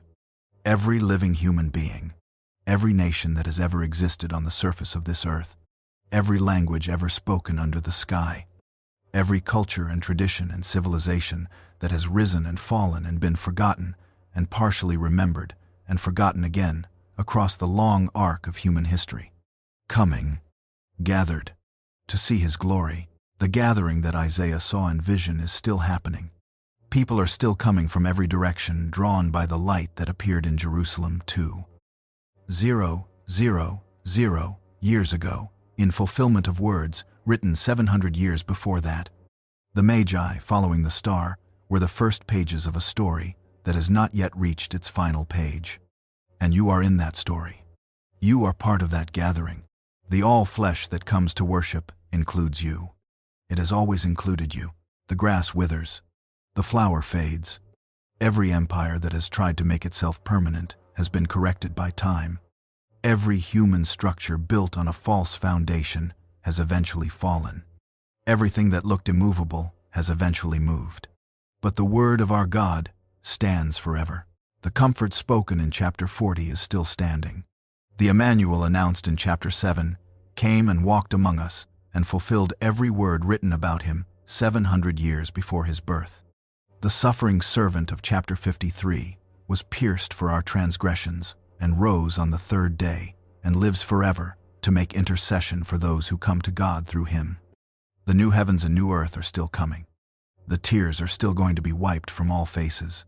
The former things are still going to stop being remembered. The wolf and the lamb are still going to graze together, and before you call, he will answer. And all flesh will come to worship. And the arms that have been open all the day will finally hold everything they have been reaching for since before the first word of this book was written. You are part of that everything. Every night you spent in the dark asking whether any of this is real. Every morning you woke up and chose to keep going when the evidence felt thin. Every prayer that sounded more like rend the heavens than like confident petition. Every moment you spread the letter of your fears before the Lord. Every time you leaned against the wall when you had nothing left to stand on alone. Every small faithful act in an invisible season. Every bruised reed day when the flame was barely there. All of it is part of the journey Isaiah saw. And the journey ends well. It ends with a city called Sought Out and a people called My Delight is in her. It ends with no more weeping and labor not in vain and days like the days of a tree. It ends with the wolf and the lamb and all flesh gathered and the glory that filled the temple in chapter 6, filling not just a building, but an entire renewed world. It ends with the God who spread his arms open all the day, finally holding close everything he has been reaching for. And you will be there, in the gathering, in the all flesh, in the new creation where the former things are not remembered, and the tears have been wiped, and the wolf and the lamb are grazing side by side, in the unhurried peace of a world that has finally become what it was always meant to be. Sleep now. The 66 chapters are nearly complete. The servant has done his work. The word that was written before the empires rose has outlasted every one of them. The arms that were open all the day are holding this night. The God who engraved your name on his palms has not forgotten a single letter of it. The bruised reed is still being tended. The barely burning wick is still being shielded. The water is still flowing from rock. The shalom, shalom is still available to the one who leans. And the wolf and the lamb are already moving toward each other across a field that exists just on the other side of this night. Let your eyes stay closed. Let the breathing slow to almost nothing. Let the image be the last thing behind your eyes before sleep takes over completely. The wolf, the lamb, grazing together, unhurried, at peace. In a world where nothing hurts and nothing destroys, and the former things are not remembered, and all flesh has finally come home. You are going to be there. You were always going to be there. Sleep now, beloved. The morning is coming. It has always been coming, and it is more beautiful than this night has made it possible to imagine. Good night. You are held. You have always been held, and the one who holds you never sleeps. Stay right where you are. Don't move toward anything. Let the breathing be the only thing happening. In and out. Slow and complete. You have been listening for a long time tonight, and something in you is different than it was when we began. Something has settled. Something has softened. Let it stay that way. Let the last part of this story find you exactly here, exactly as you are, and bring you all the way home. We have come to the end together. Not the end of everything Isaiah saw. That end has not yet arrived. The new heavens and the new earth are still coming. The tears have not yet been wiped from all faces. The wolf and the lamb have not yet grazed together in the sight of all flesh gathered. We are still in the middle of the story. Still in the space between the first coming and the final one. Still in the long, faithful waiting of people who have read 66 chapters and believe every word and are living in the part of the story that has not yet reached its final page. But we have come to the end of tonight. And I want to leave you with something before sleep takes over completely. Isaiah opened with a nation on trial, a people who had forgotten where home was, a God with his arms open and his heart grieving, and his justice requiring a reckoning that could not be avoided. The vineyard that produced only wild grapes, the ox that knew its owner and the people who did not, the faithful city that had become something else, the silver gone worthless, the wine watered down, and in 66 chapters, this God did something that no other religious text in the ancient world describes, with anything approaching the same precision and the same tenderness. He showed us the problem in full, without minimizing it, without softening it to make it more comfortable to hold. He named it with the honesty of someone who loves too completely to pretend. And then he showed us the solution in full. Not a program, not a system, not a set of rules to follow more carefully this time. A personne. A servant who grew up like a root out of dry ground and had no form or beauty that we should desire him. Who was despised and acquainted with grief. Who set his face like flint toward what was coming and walked toward it with full knowledge of the cost. Who was pierced for our transgressions and crushed for our iniquities. Who opened not his mouth before his accusers. Who was buried in a rich man's tomb. Who looked at the many on the other side of the suffering and was satisfied. He showed us the cost without hiding it. He wrote it in words 700 years before the cost was paid. And he showed us the other side of the cost. New heavens and new earth. No more weeping. The wolf and the lamb. Before you call, I will answer. All flesh coming to worship. Former things not remembered. Labor not in vain. The days of your life, like the days of a tree. The arms open all the day. The name engraved on the palms. Comfort, comfort. Here I am. Here I am. Sought out. My delight is in her. Shalom, shalom. Isaiah did not live to see the fulfillment of chapter 53. He did not live to see the Magi following the star or the angel speaking to the shepherds outside Bethlehem. He did not see Jesus stand in the synagogue in Nazareth and unroll the scroll and read from chapter 61 and say, "Today, this scripture has been fulfilled in your hearing." He did not see the empty tomb on the morning of the third day, or the upper room where the Spirit came like fire, or the thousands who came to faith, When Peter stood up and preached in Jerusalem, and the people were cut to the heart, he just saw it. He wrote it down. He trusted the word. And the word stood. Across 700 years, from the writing to the fulfillment. Across 700 years from the writing to this night. The word is still standing. It has not moved. It has not faded. It has not been quietly revised, or gently walked back, or slowly diluted by the passage of time and the arrival of alternative explanations. The grass withers. The flower fades. But the word of our God stands forever, and that means something specific for you tonight. Every promise spoken in these 66 chapters is still standing. The comfort doubled and leaned forward is still exactly where it was placed. The shalom shalom available to the one who leans is still available right now in this room. The engraving on the palms has not faded. The arms have not lowered. The invitation to come to the waters is still open. The exchange of ashes for crowns is still being offered. The one who tends bruised reeds has not changed his policy. The wick that is barely burning is still being shielded from the wind, and the new creation is still coming. As certainly as every other word in this book came true. As certainly as the virgin conceived, and the servant suffered, and the tomb was found empty, and Cyrus issued his decree, and the exiles went home, and the temple was rebuilt. As certainly as all of that, the wolf and the lamb are coming to graze together. The former things are coming to stop being remembered. The tears are coming to be wiped from all faces. Before you call, he will answer. All flesh will come to worship. It is coming. The word that described it has stood for 700 years, and it is still standing, and it will stand until the thing it describes arrives and makes the standing no longer necessary, because the promise has become the reality, and the reality needs no further description. You are going to be there when it arrives. You, the person lying in this particular dark, in this particular room, who came to this night carrying whatever you came carrying, who has been listening to an old story and finding in it something that felt like it was written for this exact season of your exact life, who has perhaps prayed the honest prayer tonight, or leaned against the wall, or let the ashes fall from open hands, or simply heard the name sought out and felt something in a quiet interior place respond to it as though it recognized the name. You are going to be there, in the gathering of all flesh, in the new creation where the former things are not remembered, in the world where the wolf and the lamb are grazing together, and no one remembers anymore what it felt like when they didn't. You were always going to be there. Isaiah saw the gathering, and it included you. The all flesh that comes to worship has always had your name in it.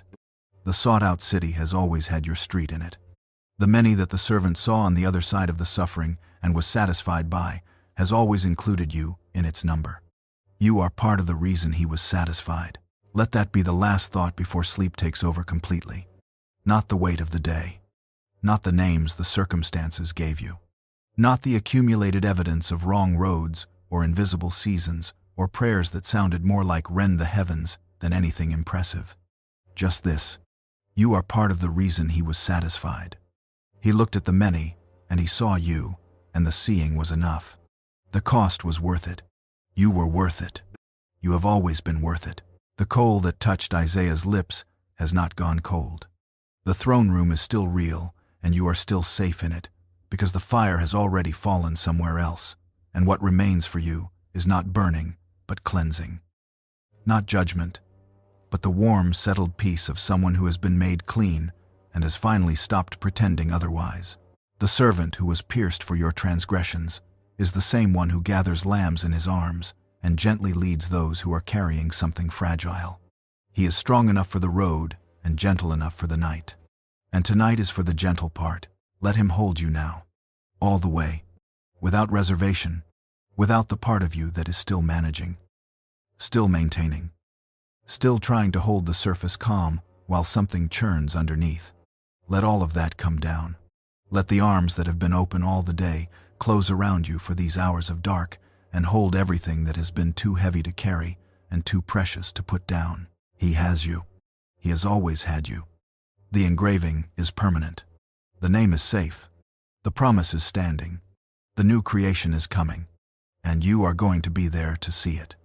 Sleep now. The word of our God stands forever. And tonight it is standing over you like something solid and warm and entirely unmoved by whatever tried to diminish you today. The grass may wither. The flower may fade. Empires may rise and fall and be forgotten, and rise again and fall again. Everything that looked permanent may reveal itself to be temporary.